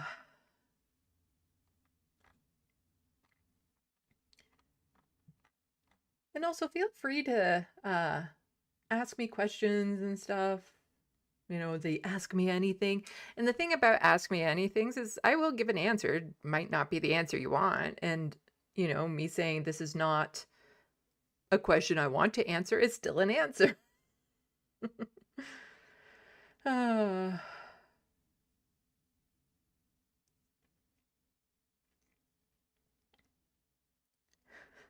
You sounded fine, Rachel. That's the one thing about doing these, is that I don't like the sight and sound of myself. And so doing my own videos, I had to kind of get over that, but I do that by basically dissociating extremely bad. So when I'm viewing my own videos, I'm like studying myself for tics and inflections and trying to understand how I'm coming across to others. So it's almost like I'm looking at me like I'm not me. And then I'm trying to find like best takes of things and stuff. So I dissociate it from it so much that it's almost like when I'm editing a video, I'm not looking at myself. I'm looking at the screen projection of somebody. 'Cause like I still don't like having just casual pictures taken of me, especially if it shows my whole body. Because here you're just seeing up here, you're not seeing the rest of my body, which I don't like too much. And so when I see like a full size picture, like a picture that has all of me in it, I can still cringe really badly and stuff. Um, I had an easier time getting over the sound of my voice than I thought I would. Because how my voice sounds to me, I actually really kind of like.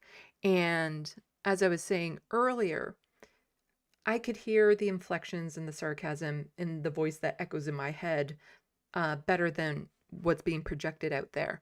But as I've been working on it, it's not as grating on me to hear my own voice anymore. It's still weird because my voice is actually a lot higher than I hear. Because my voice to me is pretty almost tenor.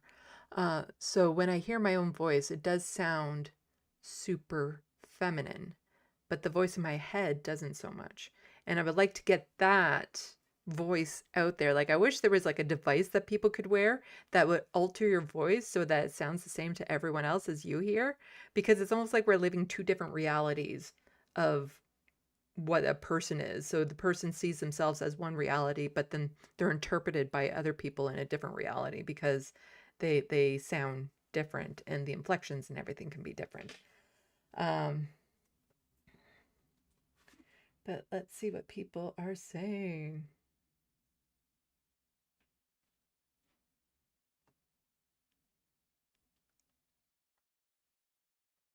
In the sandbox. And so Life is saying everyone's voice is deeper to themselves because the bass in your voice is internal, lol. And Bad Lefty, I hate my own voice so much. I think part of it is too, if the voice everyone else hears has been the voice we've always heard, we wouldn't hate it so much. But when we hear it, it's the uncanny valley thing that I think, and it really disturbs people to think this is how others are perceiving me. This is the voice that they're hearing. What? So I think there's a bit of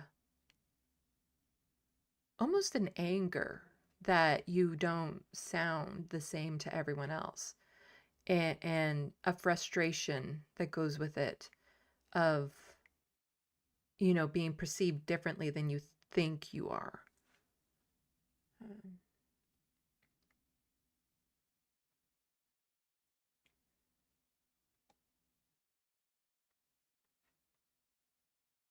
Let's see.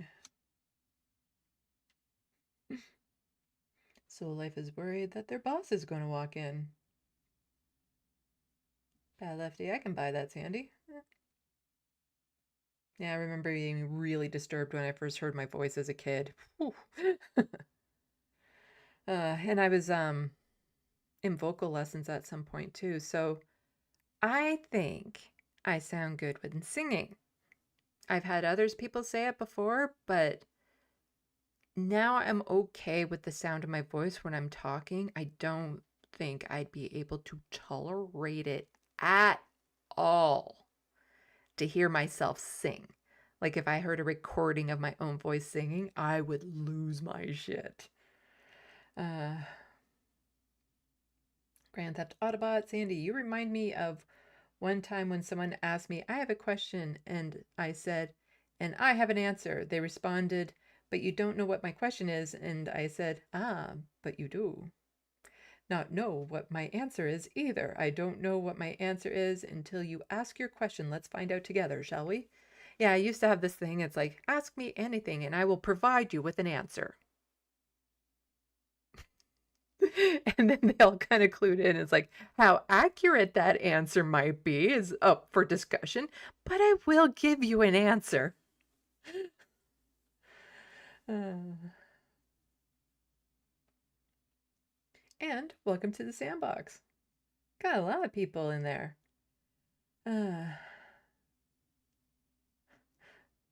people talking about the History Channel and the weird things that it's gone to.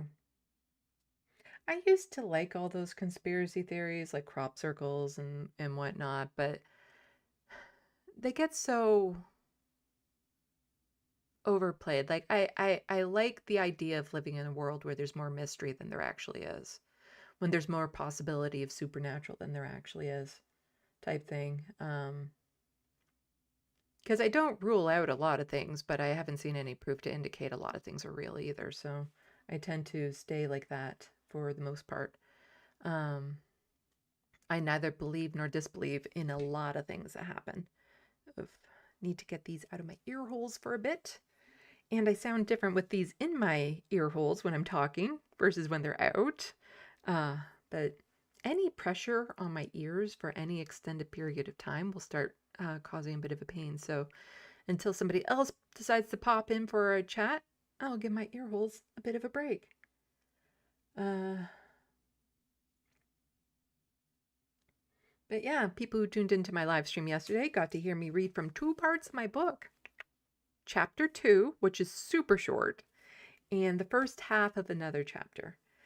So chapter 1 is online, so I think I might end up going back and clipping that out of the this space stream and then posting it on my channel, as well as clipping the reading I did of chapter 2 and the other one, just so people can have a little sampling of my book. But everyone here knows the story behind how I started writing this book, right? That's another accomplishment of mine. But yeah, 5 years. Whew. Thing is I never planned on living this long. That's a real statement. So I see things a bit differently, I think, than a lot of people. When it comes to life in general, and I'm still very negative for the most part. I try to hide it. But yeah, it's been an interesting 5 years. You know, there's been things that have happened over these 5 years that I never would have imagined, like going to Boston to see the Majority Report. It would be nice if I could actually get onto the Majority Report. I'm just saying. I'm still waiting to find out what channel I will be on that's bigger than mine. I haven't had that happen yet. I've been on lots of different people's channels, but they were all channels that were smaller than mine. I have yet to be on a channel that is bigger than mine, and I'm dying to know who the first will be. I'm starting to warm up to the idea that it's going to be somebody across the pond because they've been super supportive, and I really appreciate that. But you know, I could go on to like, I don't know, something like the Leftist Mafia and be exposed to a whole bunch of audiences that are bigger than mine right off the bat. Just saying. It would be nice, but you know, getting onto the Majority Report would also be brilliant. Full circle in my journey as a content creator, that's for sure. Let's see what people are saying. JK, a glut of conspiracy theories hides the true conspiracy. Yeah, because that's the thing. A lot of times you just want to brush things off as some crazy conspiracy theories, but there have been some crazy conspiracy theories that have proven to actually be true. And ones that actually like cost the lives of others and whatnot. So it's so hard to say like which one of the conspiracy theories that we know today will actually end up having a lot of truth to it. But when it comes to things like 9/11, all the conspiracy theories floating around it, I don't think we know the full actual truth, but I don't think any of those conspiracy theories we're hearing are true either. Like, I think it's somewhere in the middle and closer to what the official is, you know? But there are other conspiracy theories that are just so off the wall these days, and you just never know. And I used to be interested in them. Like, I just found them interesting stories, and the idea that you would live in this world where you thought all of these conspiracies were true. I'm like, that's a very interesting world to live in. And there was this one guy I knew, and he was into conspiracy theories. And again, I just tended to brush them off for the most part when he mentioned that he was. until I had to get surgery to remove my gallbladder, and he sent me something to be like, don't go through with the surgery. Here, do this potion instead. And I'm looking at this potion. He emailed me.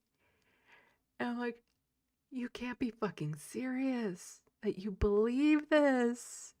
Because if it's all about you have to mix this certain cocktail and then drink it and then wait 15 minutes while lying down and then do all this sort of stuff, and then at some point when you urinate and the gallstones come out, use a flashlight to count them. I'm just like, are you kidding me? Are you kidding? You believe that this is a thing? Because what it comes down to with a lot of conspiracy theories is most of them can be ruled out for the human element. The amount of people that would have to stay quiet about certain things is just untangible.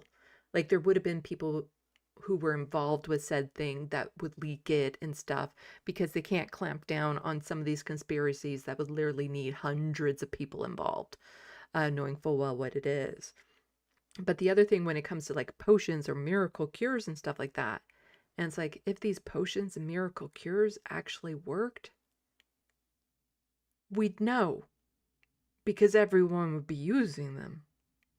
That's the thing. If they actually worked, then whatever that miracle cure caused or would cure, nobody would have it because we would all be using it. That's the thing. Like, if there really was a miracle cure to eliminate fat, then no one would be fat. And I think Ozempic has kind of shown that too, because a lot of people are taking Ozempic to lose weight, and it's not exactly a secret. That miracle cure is not exactly a secret, and there's lots and lots of evidence to show that it works. But how it works isn't the greatest because basically you end up starving yourself. So it's not that much different than getting gastric bypass, only without the surgery, because with a gastric bypass, you end up starving yourself. You get malnourished and stuff. That's why you have to take so many vitamins afterwards and stuff. And your body will never be the same. But, to just suddenly stop eating because you're no longer hungry and stuff, that's not a healthy way to lose weight. And then what they don't tell people who go through the surgery or who might be losing a lot of this weight through Ozempic rapidly is that one of the very common side effects of that is having to get your gallbladder removed. Because with a massive sudden weight gain or weight loss, you're apt to get gallstones. And so they don't tend to warn you about that. And so a lot of the people who were using Ozempic over the past couple of years to lose weight, I wouldn't be surprised if there's going to be a spike in gallbladder removals over the next couple of years. That's unfortunately the way it works. And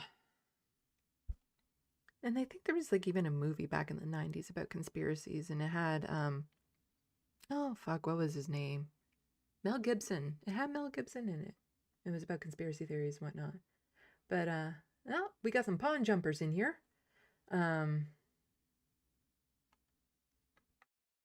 Yeah, it would be interesting, and I would love to think that I'm that intriguing or interesting or important enough that I would have people spying on me. Because even the government that's like, like looking for the anti-fascists ahead of time and stuff like that for when, Trump takes over the Canada and whatnot, they'd probably look at me and be like, yeah, not a threat. We don't need to exactly follow them.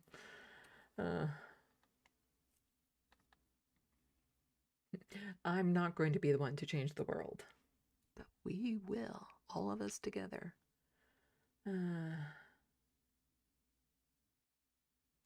Let's see how people are doing.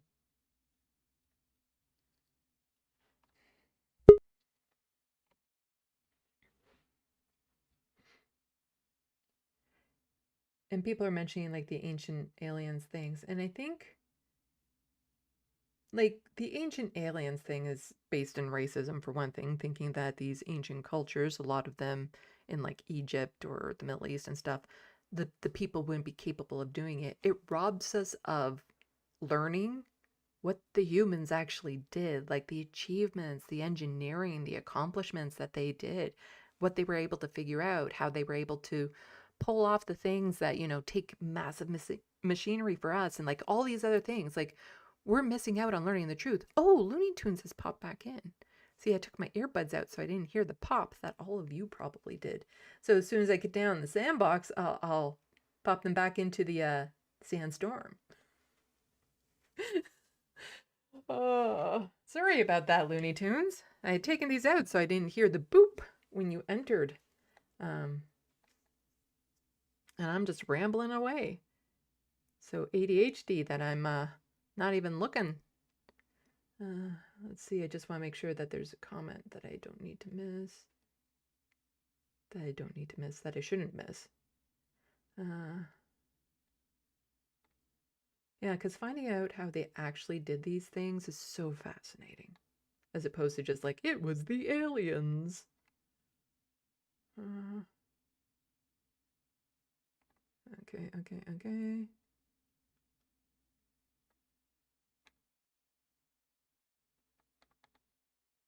Okay, let's get back to having a conversation.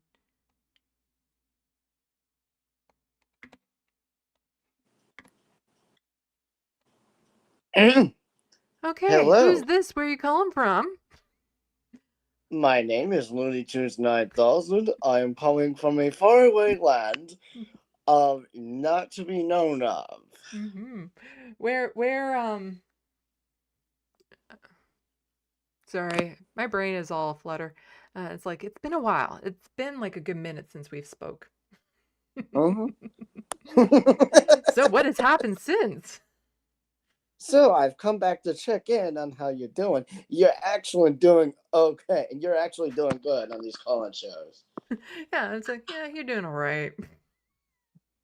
Yeah, you're doing all right now. Yeah, Give it a few more years and you might actually get this whole call-in show thing down. Like, that's all like, yeah, you're doing okay, but you're fucking up. But, but you need, like, improvement. But here's the thing. You're actually doing good. Okay, that's good to know. I'm actually telling you the honest truth. Ah.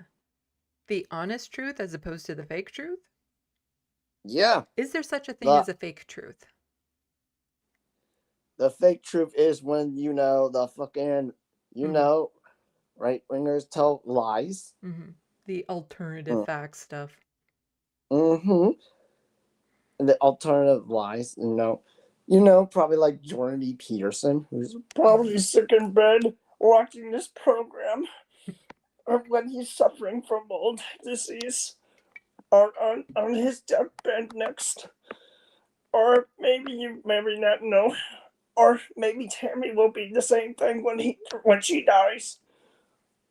You kind of sound like Yoda, right?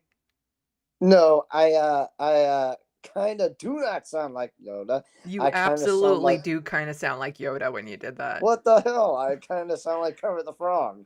I thought you were trying to do like an RFK impression, but it was coming out as Yoda. This is Jordan. It was Jordan B. Peterson. Oh, you were trying. Okay, yeah. No, I heard Yoda. Well, you may be heard. Oh, bloody hell, you woke moralist. You may have not understood that this is Jordan B. Peterson, the one who got his medical license suspended. Up yours, woke moralist. We'll see who cancels who. Okay, it's coming through a bit better now, but I think if you slow it down and did reverse sentences, you could actually pull off a Yoda voice. Okay, well, up yours, woke moralists. We'll see who cancels who. It'd be, woke moralist up yours for Yoda. Woke moralist up yours. Clean up your room. The 12 rules of life. Room cleanup. Rules, there are 12. There Isn't are that 12 how Yoda rules talks? of life. Maybe. Well, as you may have noticed, Jordan B. Peterson almost sounds like Kermit the Frog, and he needs to join the woke version of the Muppets. Mm-hmm. Yeah, I think at one point I was able to pull off a bit of a Jordan Peterson voice, but it's hard to do it when I'm thinking about it. It just kind of has to be spontaneous. It's the same with me in accents. Like, it's so frustrating knowing I have the ability to do pretty much any accent. However, I can't if I'm trying to. Reference frame says, "Room you must clean up," or "Room you must clean up." Mm-hmm.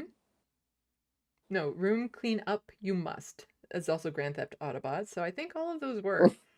It's just kind of like, take a sentence, put it in a blender, and that's a Yoda phrase.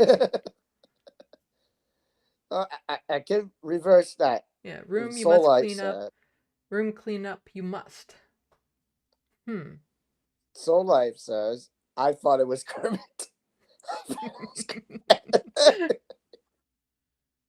And Epi Mew, Yoda doing Jordan Peterson. What the fuck? Really?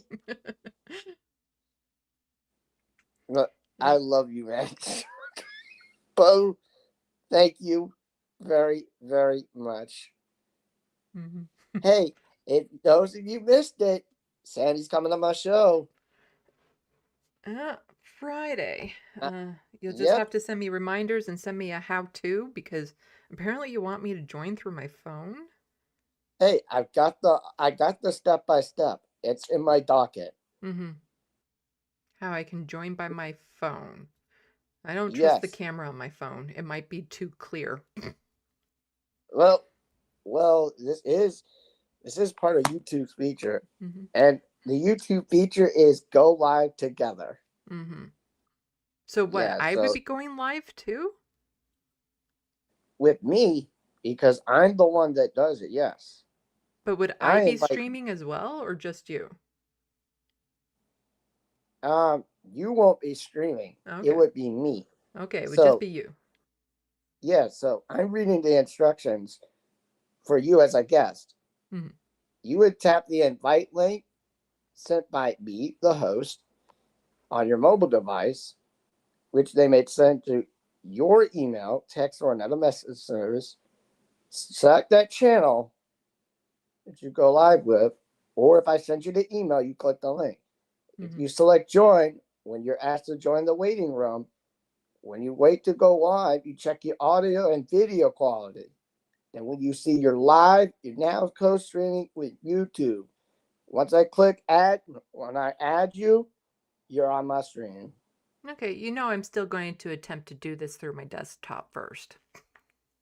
Yeah, try it through your desktop. If not, you're going to be on your phone. Okay, we'll see how it goes. All right, but I'll still email you these instructions. Yeah. All right. I'll make the stream.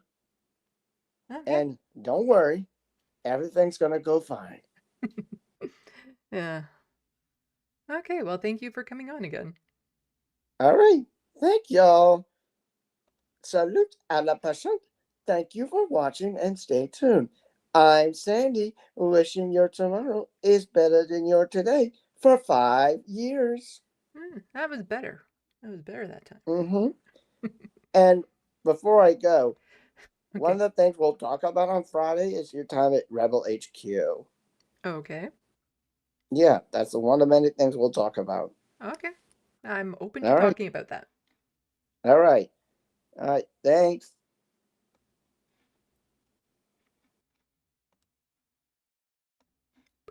There we are.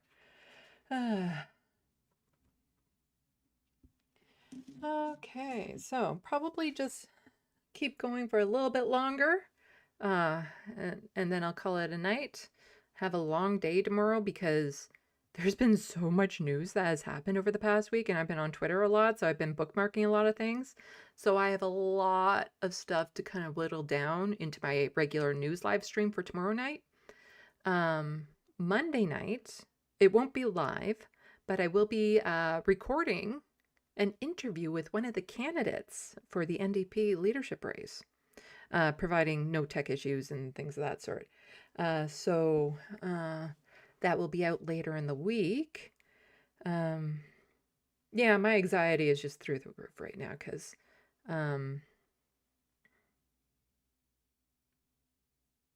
Frodo in particular, just I'm hoping he's healthy enough for the surgery because I think the mass on his neck is continuing to grow, and so I desperately want it removed.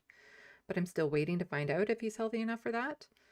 And then also the massive fuck up that I realized that I did like 20 minutes before this live stream is like eating away at me in the worst way because the person who alerted me to this by saying, "Hey, I passed you an e-transfer," still hasn't gotten back to me. And so I'm terrified. I am absolutely terrified that they sent money to a stranger type thing.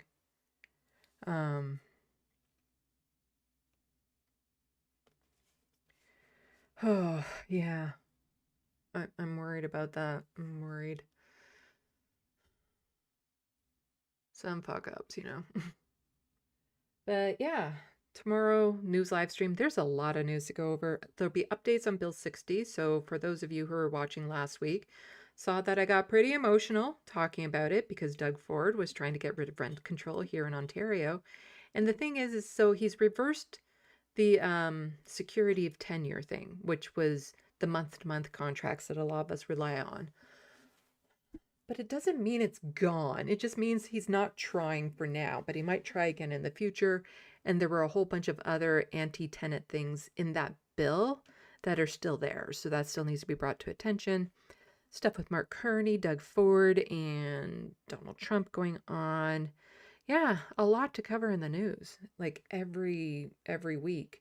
I need to get to doing more live streams, but I need to get the doggy drawing done that I'm working on.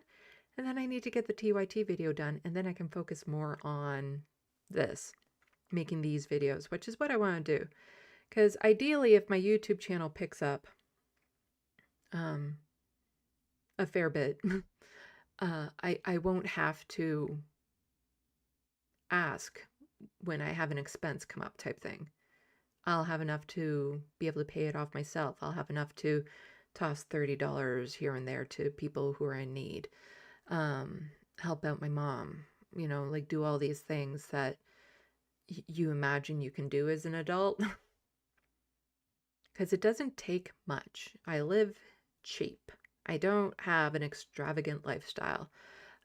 So it doesn't take much for me to be above water when it comes to having an income. And so I'm hoping that my YouTube channel can pick up a lot of steam, and so that I'm getting money through YouTube AdSense and stuff of that sort.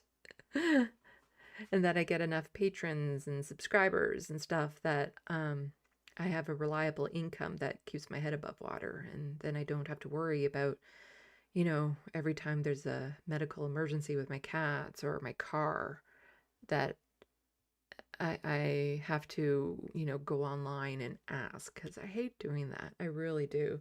Because there's so many people that have to these days. And I feel bad asking for money when it's like it's just my car and it's just my cat. When there's people, it's like we're going to be kicked out of our apartment, or they have a family member with like some sort of medication and stuff that they need that they can't get down in the States and stuff, or all the Palestinians that are having their lists up and whatnot. And I'm just like, this isn't how the world should be existing. This isn't how a functional society should be running, where people have to rely on the kindness of others in their community who might also be struggling in order to just keep their head above water.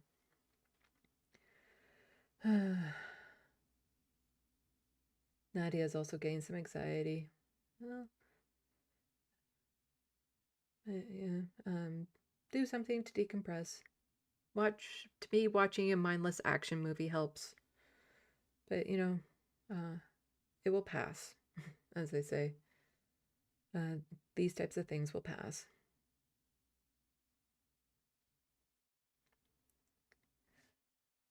Oh,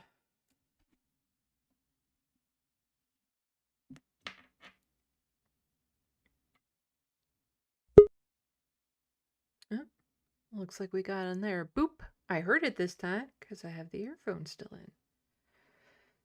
Let's see. Let's see.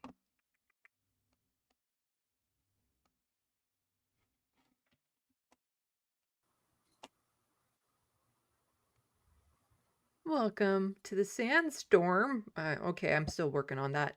Jet, Hi. hi. Nice to Um, talk to you. yes, same here. I know we've only talked over email and a little Mhm. bit in chat before, so Yeah. Yeah.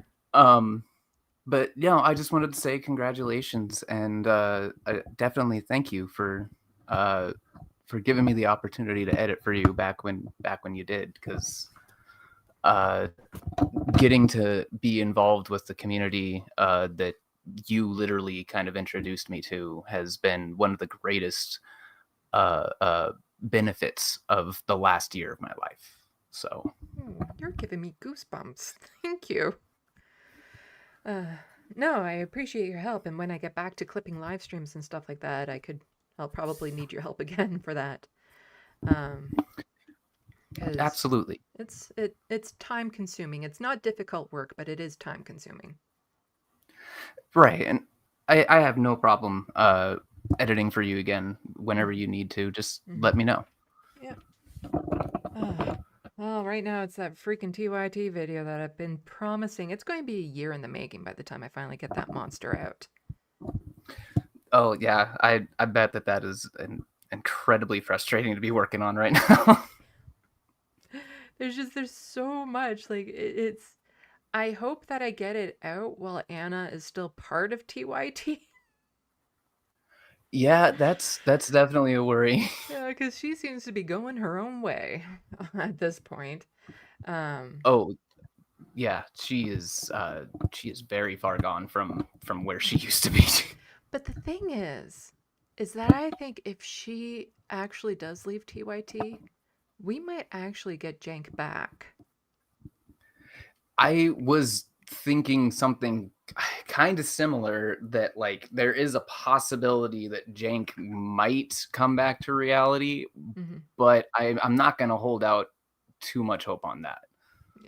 Yeah, it's to me it'd be coin toss. That's a good point.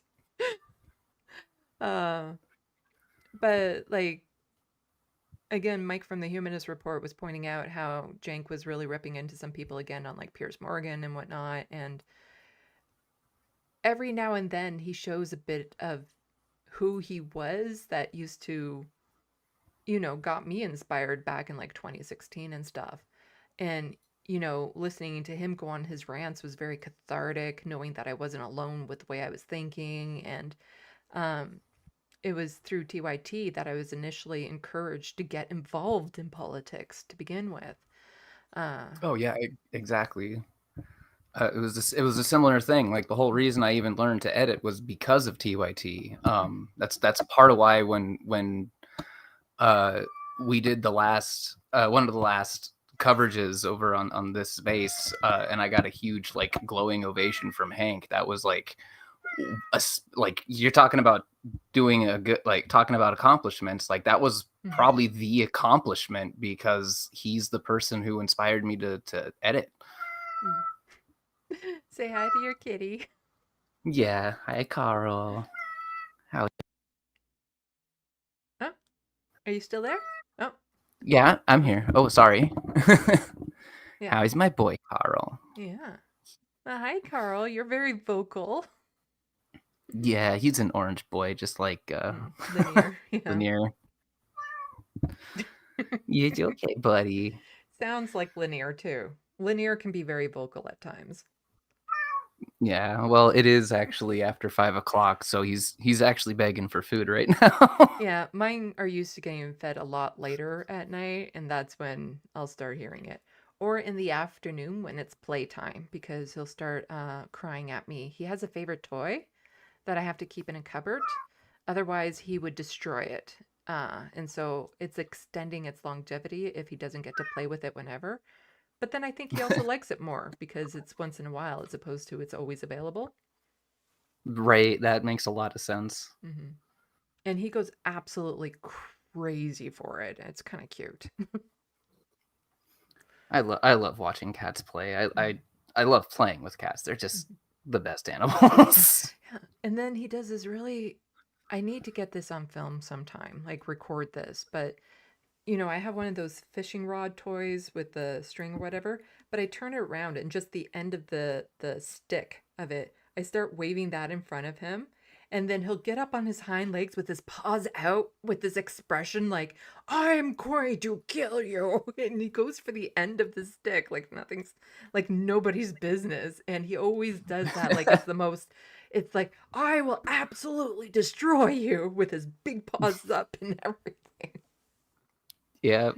I know exactly what you're talking about. Big paws. No, actually, he has tiny paws, but he makes them look big in those moments. Oh, absolutely. Mhm. Yeah, those wand toys are fantastic, and the cats really seem to love them. Mhm. Yeah, but I have to be careful with him, and part of the reason why I don't leave them around is he chews through the string, and he will actually eat a lot of the string, which becomes problematic later on. Yeah, no, I can definitely understand that. But yeah, I super appreciate all the help that you've given out to my channel and stuff. Yeah, anytime. Mhm. And I know that, once I get my YouTube videos done of my book, you'll be interested in that. I can't, like, that's the Yes. thing.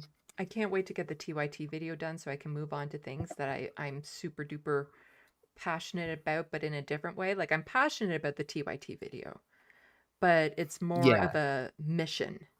Whereas when it gets to this book, it's like an escape that I'm passionate about, and I can't wait to get back to it. Oh, I absolutely understand that. I really wish that I could afford your book, but especially with these snap cuts coming up, like I'm not even sure I'm gonna be able to afford like So you're food. you're one of the 42 million affected? Potentially, it Mhm. depends on how my state is handling it. Yeah. So far, the way that my state has handled it is they seem to do a backlog where like they divvy it out a month beforehand, and then the state will divvy that out. So I might have food stamps in 2 days, and I might not. But regardless, it's still going to be the last time until something gets done about the shutdown. It's like, I know people have heard the number and we understand it to be a big number, but I don't think a lot of Americans really understand the scale of what's going on. Because 42 million, that's more than the population of Canada. Like, that's an entire country's worth of people without access to food. That is Oh yeah. absolutely, like, the fallout from it when people start getting desperate. I'm not going to condemn anyone for what they do, for being forced into these situations. But when people really start getting desperate, it's unimaginable what's going to happen there. Right. And yeah, I absolutely understand that. Part of the discourse that's been like everyone's been mainly focusing on the discourse of just like why people should be getting SNAP or like trying to control what people eat rather than actually talking about the fact that like SNAP literally funds most of your favorite grocery stores. Yeah. And so people aren't really realizing that like your grocery stores are going to start shutting down if people don't get their SNAP benefits. Yeah, I was watching a couple of videos on that recently. Oh, who were they from? I think maybe one was from Rebecca Watson. And I think maybe Mike, again from the Humanist Report, might have done one. But I remember watching a Yeah, video he did. recently where they talk about how a lot of the food and stuff, or it could have even been Democracy Now! I don't know. It was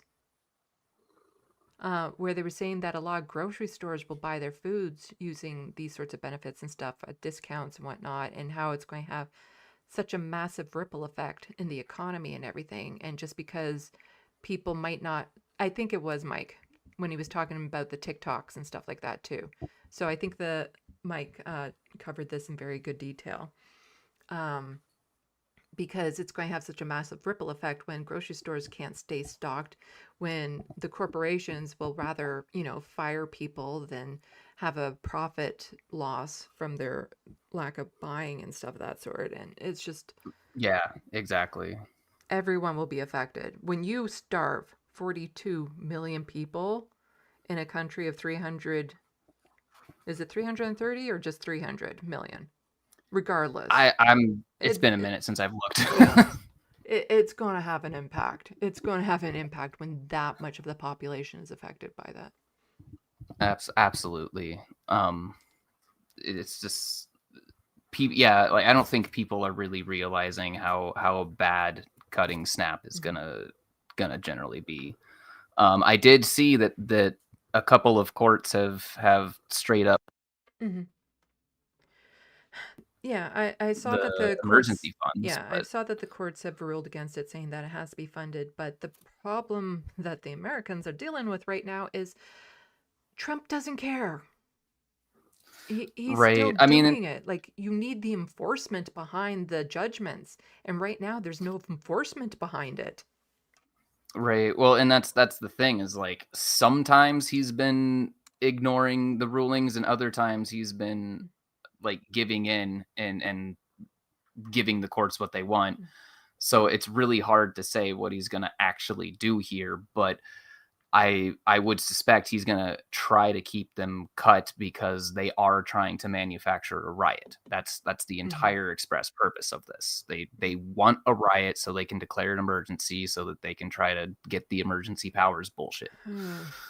Yeah. If anyone's wondering the process of fascism and you haven't checked out Andor yet, I recommend you watch season 1 and 2. Because it's kind of, it is haunting how that show actually goes into fascism and how it gets started and all the different facets of it and whatnot. And then I recommend, after watching Andor season 1, Jesse Gender did a breakdown of it, and that's it's a very good breakdown that I recommend that people go and check it out afterwards. But yeah, it's right. they're manufacturing, this desperation, and the sad thing is that at some point it will crack, because you can only squeeze the population for so long before, some of them will crack. There's going to be what were those things? Those flash dances or something? Where people would all of a sudden just show up in a park and start doing a coordinated dance or something? Yeah, the flash mobs. Flash mobs, yeah. Well, now there's going to be flash mobs of like, okay, we're all targeting this grocery store at the same time. And people would go in and get food, because if you do it in the higher numbers, it's less likely that any one individual is going to get captured, type thing. It wouldn't surprise me. It wouldn't surprise me if like there's flash mobs for grocery stores, which is just, I hope everyone stays safe, because in those situations, do I care about the corporation? No, I do care about the cashiers. Yeah, exactly. The people behind the counters and stuff that might be at risk of, adrenaline and people overreacting, or somebody thinking their job is on the line, so they try to step in and interfere when they, shouldn't. And just the chaos and the accidental violence that might happen from that. Yeah, no, it's hard to say what would happen, and I honestly would hope that like in a situation like this, outside of people doing what they can for their neighbors, that like I would hope that people could convince farmers to like maybe start breaking some contracts and giving their excess food away instead of like trashing it. Well, one of the easiest ways to help with this right now is all the food waste from these grocery stores, where they just throw away product as opposed to selling it at discounted rates. Yeah, exactly. Like grocery stores and even restaurants, like some restaurants literally will try to get you arrested just for taking food home, even if you're an employee. Like it's insane. Well, there's some grocery stores that, basically have guards around their garbage bins to make sure that people aren't trying to take food out of that. But there's so much, absolutely fine food that gets thrown away on a regular basis that could be going to feed hungry people. And, Yeah. since I live with poverty too, I'm aware of a lot of the constraints that people face. Like the idea of SNAP benefits being restricted to this type and this type and this type of food, where a lot of people with poverty might not have access to a stove. They might only have a microwave, so they can't cook properly. Um, if you're diabetic, if you need gluten-free food, if you even have moral concerns and don't want to eat factory farm meat, like you can't. None of those are accommodated when it comes to what foods you're allowed to get. Because here in Canada, we have our food banks, but they're nowhere near sufficient. Oh yeah. And they're all municipally run. So depending on which city you're in, there will be different requirements for them. And then some will only give you a pantry twice a month or something. Sometimes you can only visit once a month. You have to prove that you're living with poverty, show the stub of your disability payment or something. Yep. One I had to volunteer at in order to receive food from. And when I was dealing with massive mental health issues and struggling to be around people, that wasn't helpful. That was actually something very challenging for me to do. And just the Yeah. accessibility. Like, do these places deliver for people who can't leave their homes for whatever reason? Like, there's so many things that go into this that people just aren't aware of. Yeah, exactly. Like a lot of people just see the surface level and assume that the surface level is all there is, when there's literally an army of unseen workers that make everything function so smoothly. Mm-hmm. And then you get those people. I was probably going to mention it tomorrow, but then there's just so much swarm of news that I don't think I'll add this one story on, where somebody did that thing of posted a receipt. It costs $25 for these 4 items here or something like that. And then people are immediately judging, oh, you got creamer for your coffee and stuff. And it's like, for fuck's sakes, people are allowed to enjoy whatever, like their morning coffee. Right. If And there's a little cream. Right, absolutely. I wholeheartedly agree. And this also brings me to another point of discourse, like another part of the whole SNAP discourse that people just won't talk about because most people aren't even aware of it. I have an illness called gastroparesis, and what that does is that makes it so my body doesn't absorb nutrients very well, and that also makes my body itself very particularly picky about what goes into it. So I can only eat certain foods, and anyone who has this illness they can't, like, what we can eat will vary from person to person. It's called a fingerprint illness because it's not the same for everyone.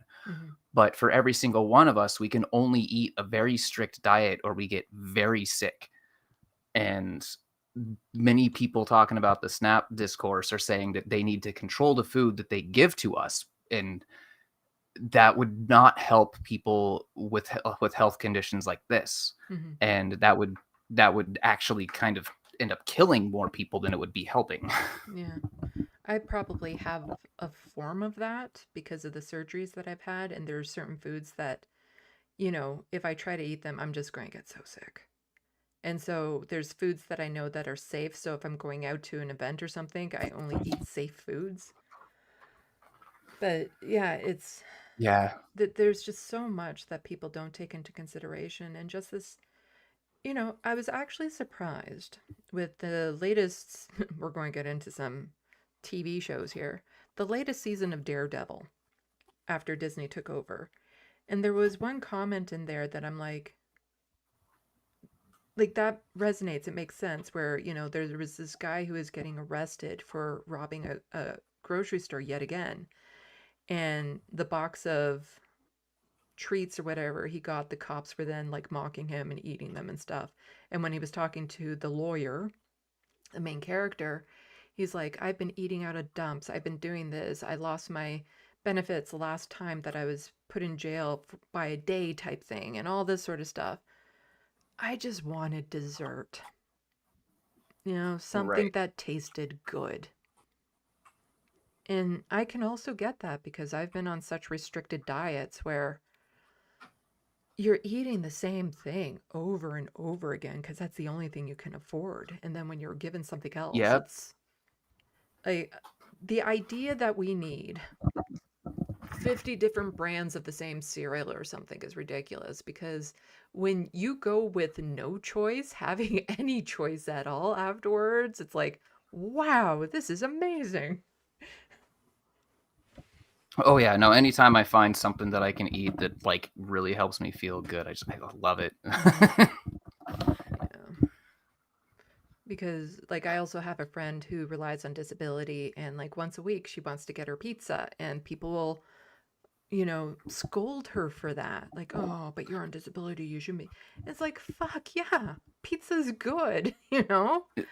Right. Well, and even then, when it comes to food that's considered junk food, there's far worse foods than pizza because Mhm. all it is bread, cheese, and some sauce plus whatever else you're Mhm. throwing on there. You can literally have pizza that's healthier than half the sandwiches from Subway. Yeah. And for me, I know I like going to pizza places that get the slices because I can't eat large amounts at any one time. So pizza slice is an entire meal for me, and it's super cheap. So I don't tend to go to fast food restaurants much anymore because there's just so outrageously priced these days. To Oh, just get like absolutely. a burger and fries, and you're looking at the price tag like, what? Oh yeah, absolutely. Like I'm sure some of the people across the rest of the country will freak out at how low my prices are compared to theirs. But like Mhm. if I were ever to go to a local Taco Bell that's like a 2-hour drive away, but if I were to go there, A local uh Taco Bell 2 hour drive away? You have a weird concept of local. oh, it's my old town. Yeah, I had to move. yeah. But if I were to go there, it would cost like $5 for one of their cheapest items on the menu at this Mhm. point, and like that's just not worth it. Mhm. Like because you used to be able to go and get like anything from Taco Bell or McDonald's or whatever for like they had dollar menus, and Mhm. now and then they shifted it to a value menu when they started increasing the prices, and now they're just gone. Mhm. Yeah, and then I run into the other thing where it's like if I do get the chance to go to a sit down restaurant, what I would like to do is like, okay, can you just give me half the portion at half the price? Because I usually will end up taking half the meal home. So, like, in some ways, you're kind of like, okay, so it's 2 meals for the price that I just paid, but it's never that good when you have to warm it up again. I'm just saying, there's very little food out there that saves well. Oh, exactly. And that's another problem with the gastroparesis thing is that like we have limited money, and many times the food that is accessible to us that our bodies will actually like tolerate happens to be a lot of the more expensive Mhm.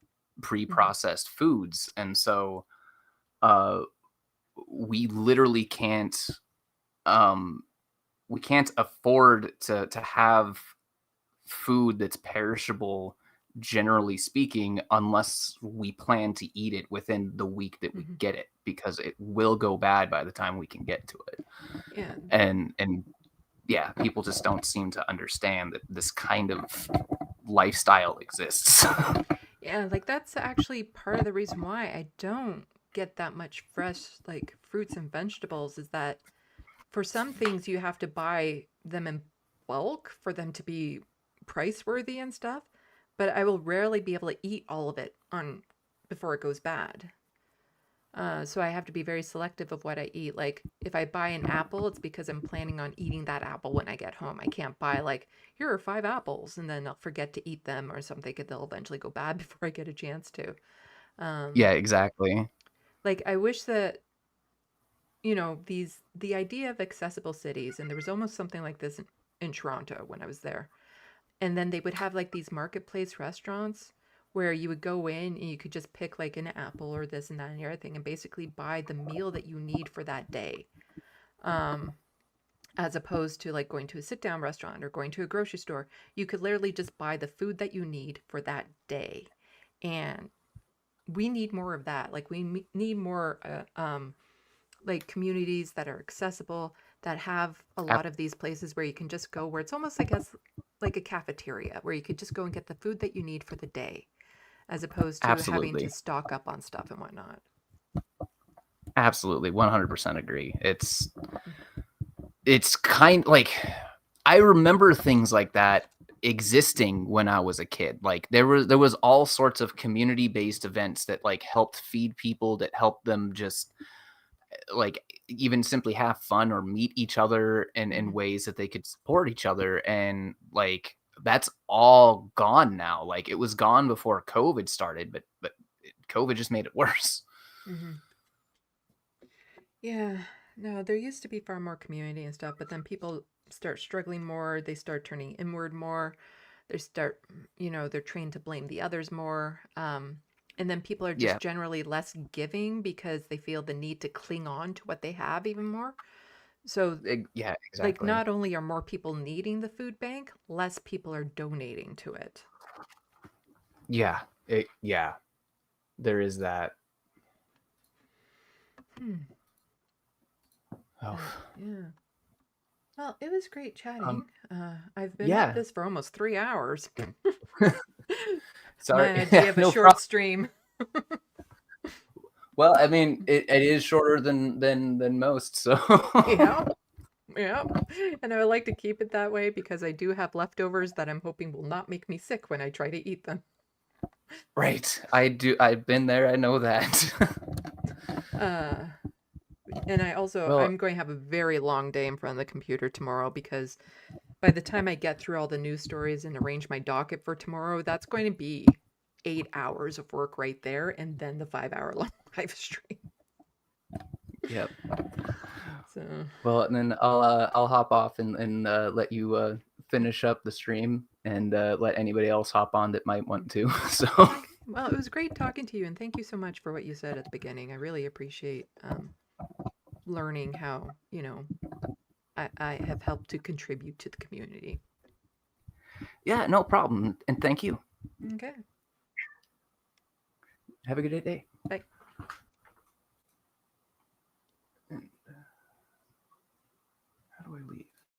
There we go. Main. I need to put up an image of Abernathy too, because you're just seeing 2 of my cats right now. You're not seeing Abernathy. Do I even have his image in here? No, I don't think I have his image as a cover in here, so I have it on a different screen, I think. Anyway, might be a 6-hour-long live stream, Looney Tunes. I don't know. There's a lot of news to cover, so at this point, there's nobody in the queue, so I won't be taking any more calls today. Doo-doo. You hear that? That's me hanging up the phone lines.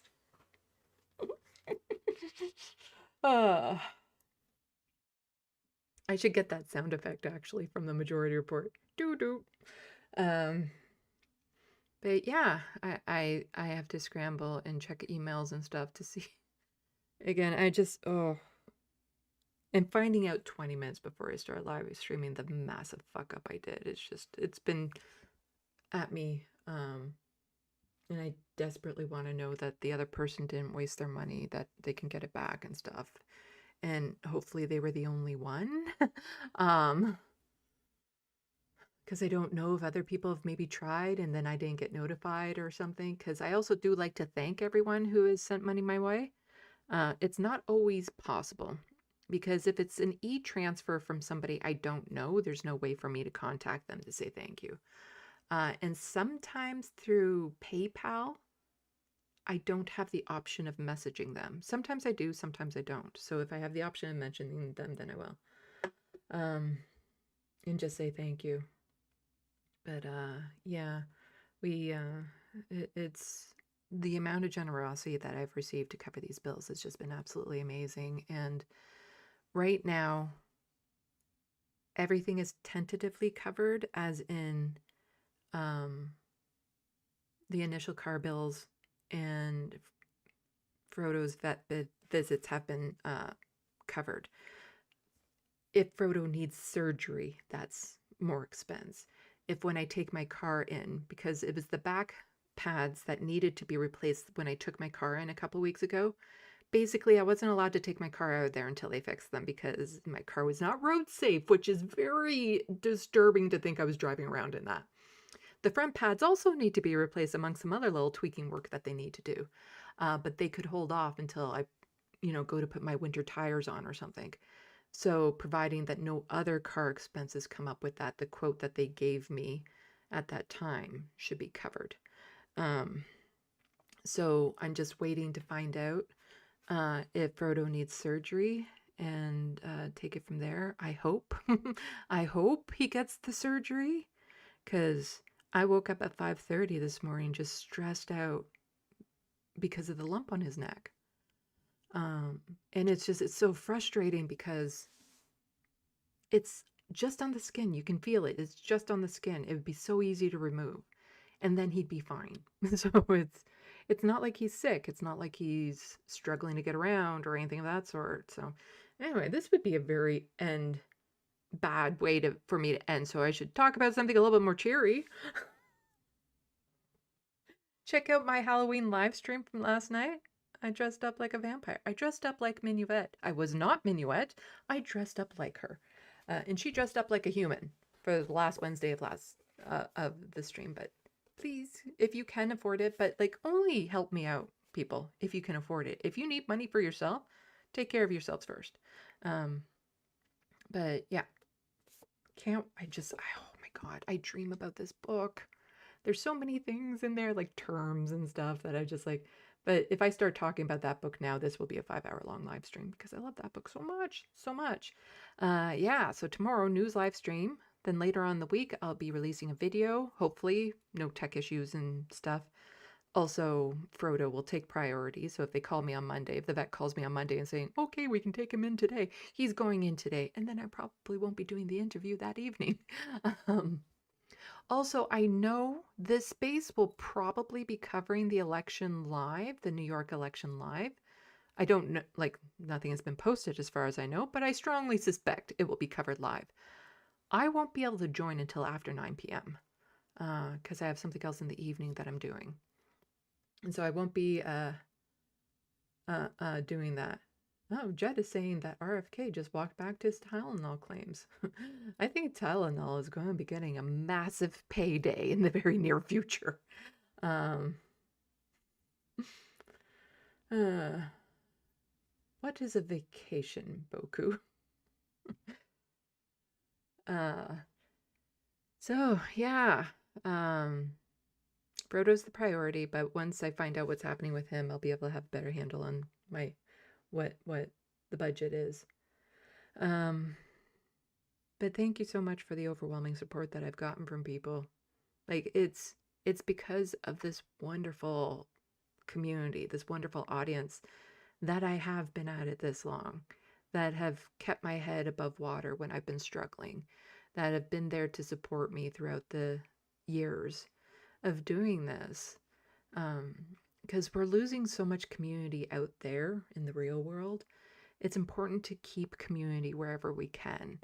And, the community that I've cultivated in the SandBox is a reflection of who I am. And I think it's a really fucking awesome community that we have. Supportive and inclusive and very similar communities all through leftist spaces that's important to be a part of because you are part of it. Even if you're just lurking, you're part of it. You're part of the experience. Learning about different news stories, hearing the social commentary. It's about shared experiences. And they're so harder to get in the real world these days because of money and finances and stuff. But we can at least have that here. And it's important that we keep these communities strong. It's important to support each other any way we can, when we can. It's what I always say, do what you can when you can. But even in my worst times with this channel, I never wanted to give up.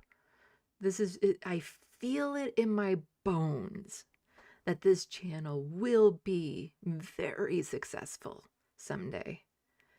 As in, it will pay all my bills and have like an impact on, people like on swinging votes in certain areas.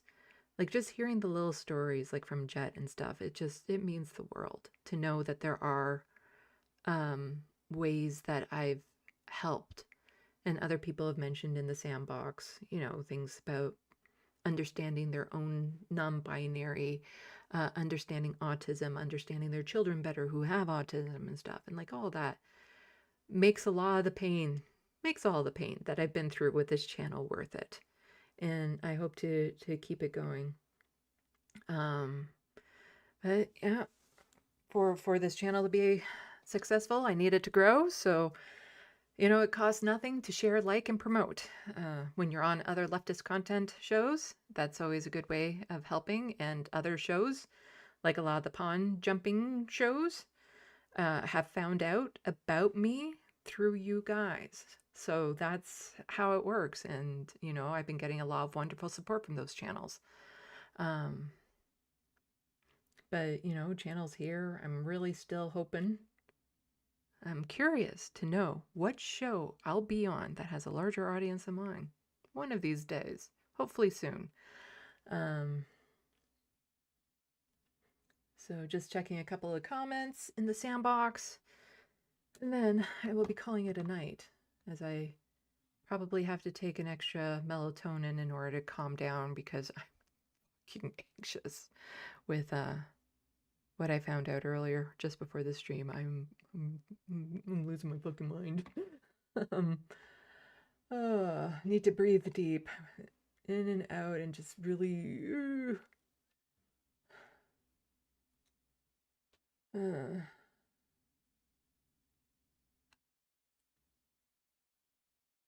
Oh, Rachel's confused what the fuck up is about. So earlier in the week, I made some posts asking for help financially. And on one of the social media platforms that I'm on under my different name for my author, I also asked for help there. I put the wrong email address for e-transfers. As in, it's not attached to me at all. So if anyone has sent an e-transfer, it went to a completely different email than anything attached to me. So they would have to be Canadian, set up for e-transfer banking.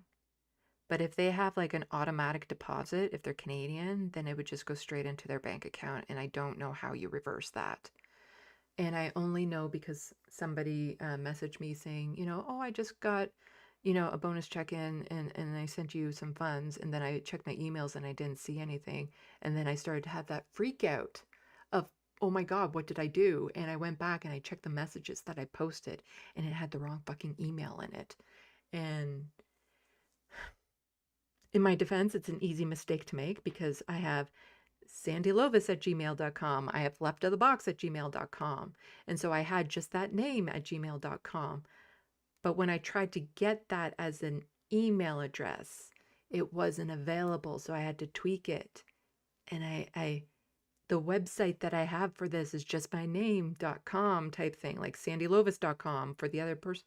It's just that. So it's like almost automatic for me to put that down. And yeah, I put the wrong fucking email down for people to send e-transfers to, and I'm horrified that some people have done that.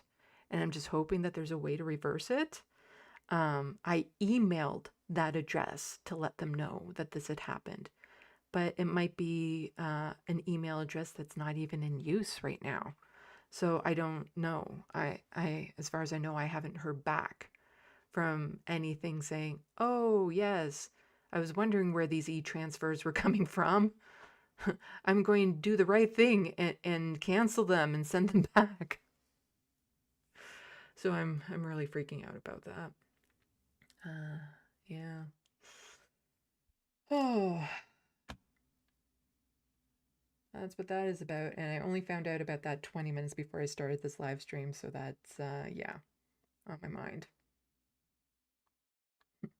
That said, there are links in my description box that are the proper links if you can help out in any way financially. Becoming a member, a patron, purchase the same things off the wish list. All of that helps. Every little bit helps, but only if you have the money to spare. I don't want anyone else missing out on things to help me out.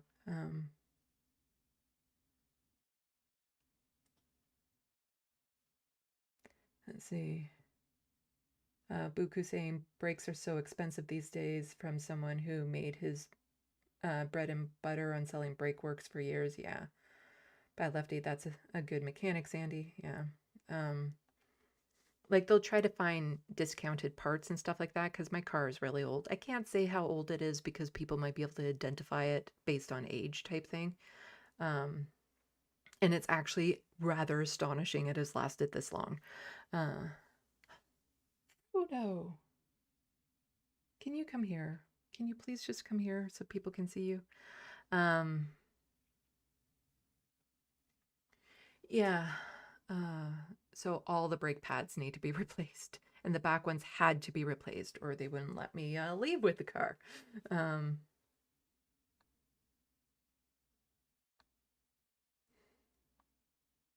see. Yeah, they were just telling me like she sat down in front of me with this like, okay, this is the quote. It's like, okay, I'm in shock. And basically over $400 worth of that quote had to be done that day for the back pads. Are you still in here, Frodo? Oh, there you are. Can you come here, please? You match my outfit. Come here.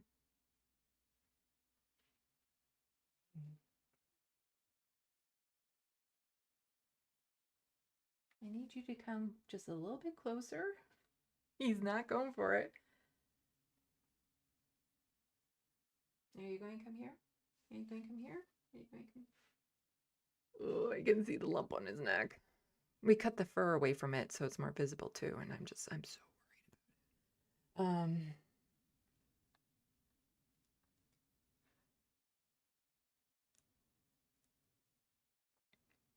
it. BCat, Sandy, congratulations on 5 years. I know it hasn't been easy on you. I still feel like I'm getting there. I'm still working towards it. Bad Lefty, congrats, Sandy, on 5 years and having such a based chat audience. I know I am based.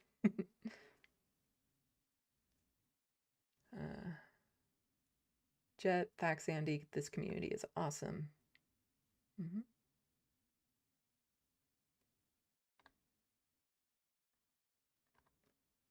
Let's see. Buku, just sleep on it and have a good breakfast. That's not how my anxiety works, unfortunately. I don't have anything to dull it down.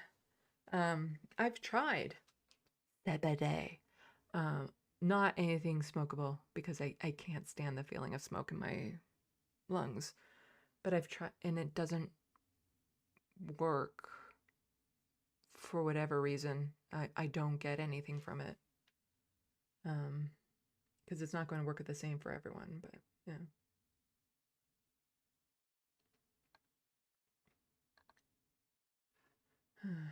BCat, hopefully it'll be an easy fix. I accidentally sent my social security card and license photo to an old Google voice number, and they texted me back to let me know, which was a relief. Ooh, yeah. Nadia saying they're not recoverable. Wire transfers need the recipient to send it back. It's not good to know. It's not good to know.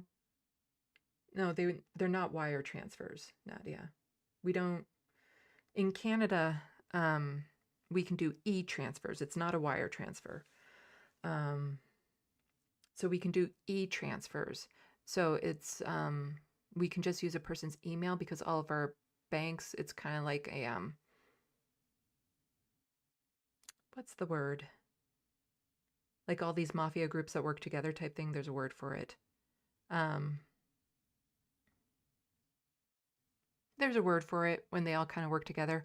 And so that's what our banks do. And so you can just, through your email to another Canadian account, just email them money. Like that's, and you just set your account up, and you can have a password so that, you know, the person who emails you the money says, here's the answer to the password. And since this person said, here's the name or the password, I'm hoping that whatever account this was sent to asked for a password. But you can also have it to just be directly deposited without a password, which my accounts are set up for that way. I know personally that if I were to get a random e-transfer from someone that I wasn't expecting, and somebody contacted me to say, oh, sorry, my mistake, I would absolutely send it back. Like, there would be no hesitation. I don't care how much it was for. I would absolutely send it back. So I'm hoping that since the person said, here's the password, that it meant that the email it went to was asking for one. But also it would have to be a Canadian email address. But I also emailed the email address to be like, so you might have been getting some weird emails recently. Like,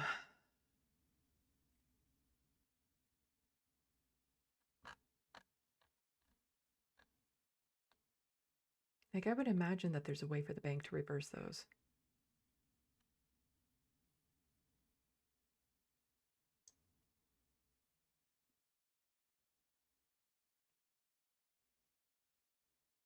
Not quotas, quotes. The quotes of the car. I don't know what the quotas are. Or maybe that's in reference to something else in the SandBox. But the quote that I got was, you know, disconcerting. But, you know, they're a good garage, and they'll try to find me, like, maybe used but still in good condition parts and stuff of that sort. Also, sometimes that's the only way that it works with my car because it's so old.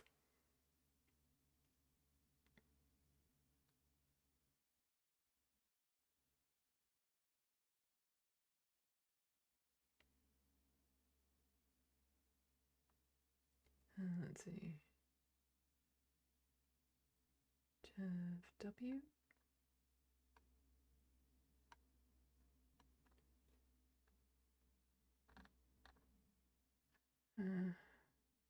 Let's see. People talking about Toyotas and Hondas. I'm liking them. I'm liking them. I can't give away too many details because if you know, for people, like, they would have to know about cars in order to be able to identify my car, but I don't want people to just be able to identify my car because, you know, it is so tempting to get like a lot B license plate, like a custom license plate. But it's like, I don't want people necessarily just being like, so that's them. But you would have to know.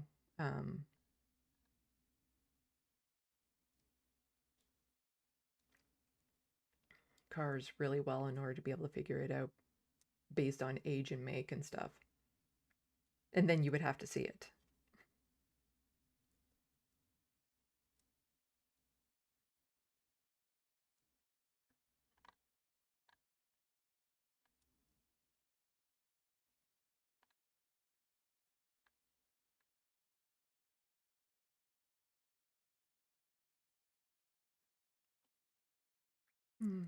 Okay.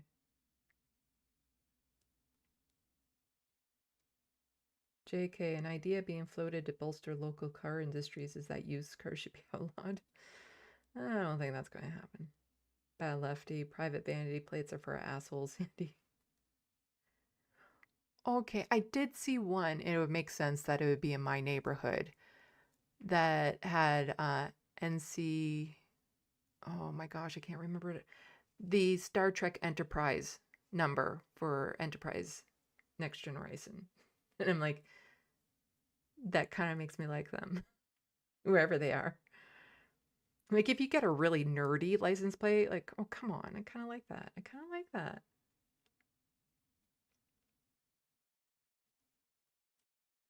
Okay, so I think I'm done. I'm done.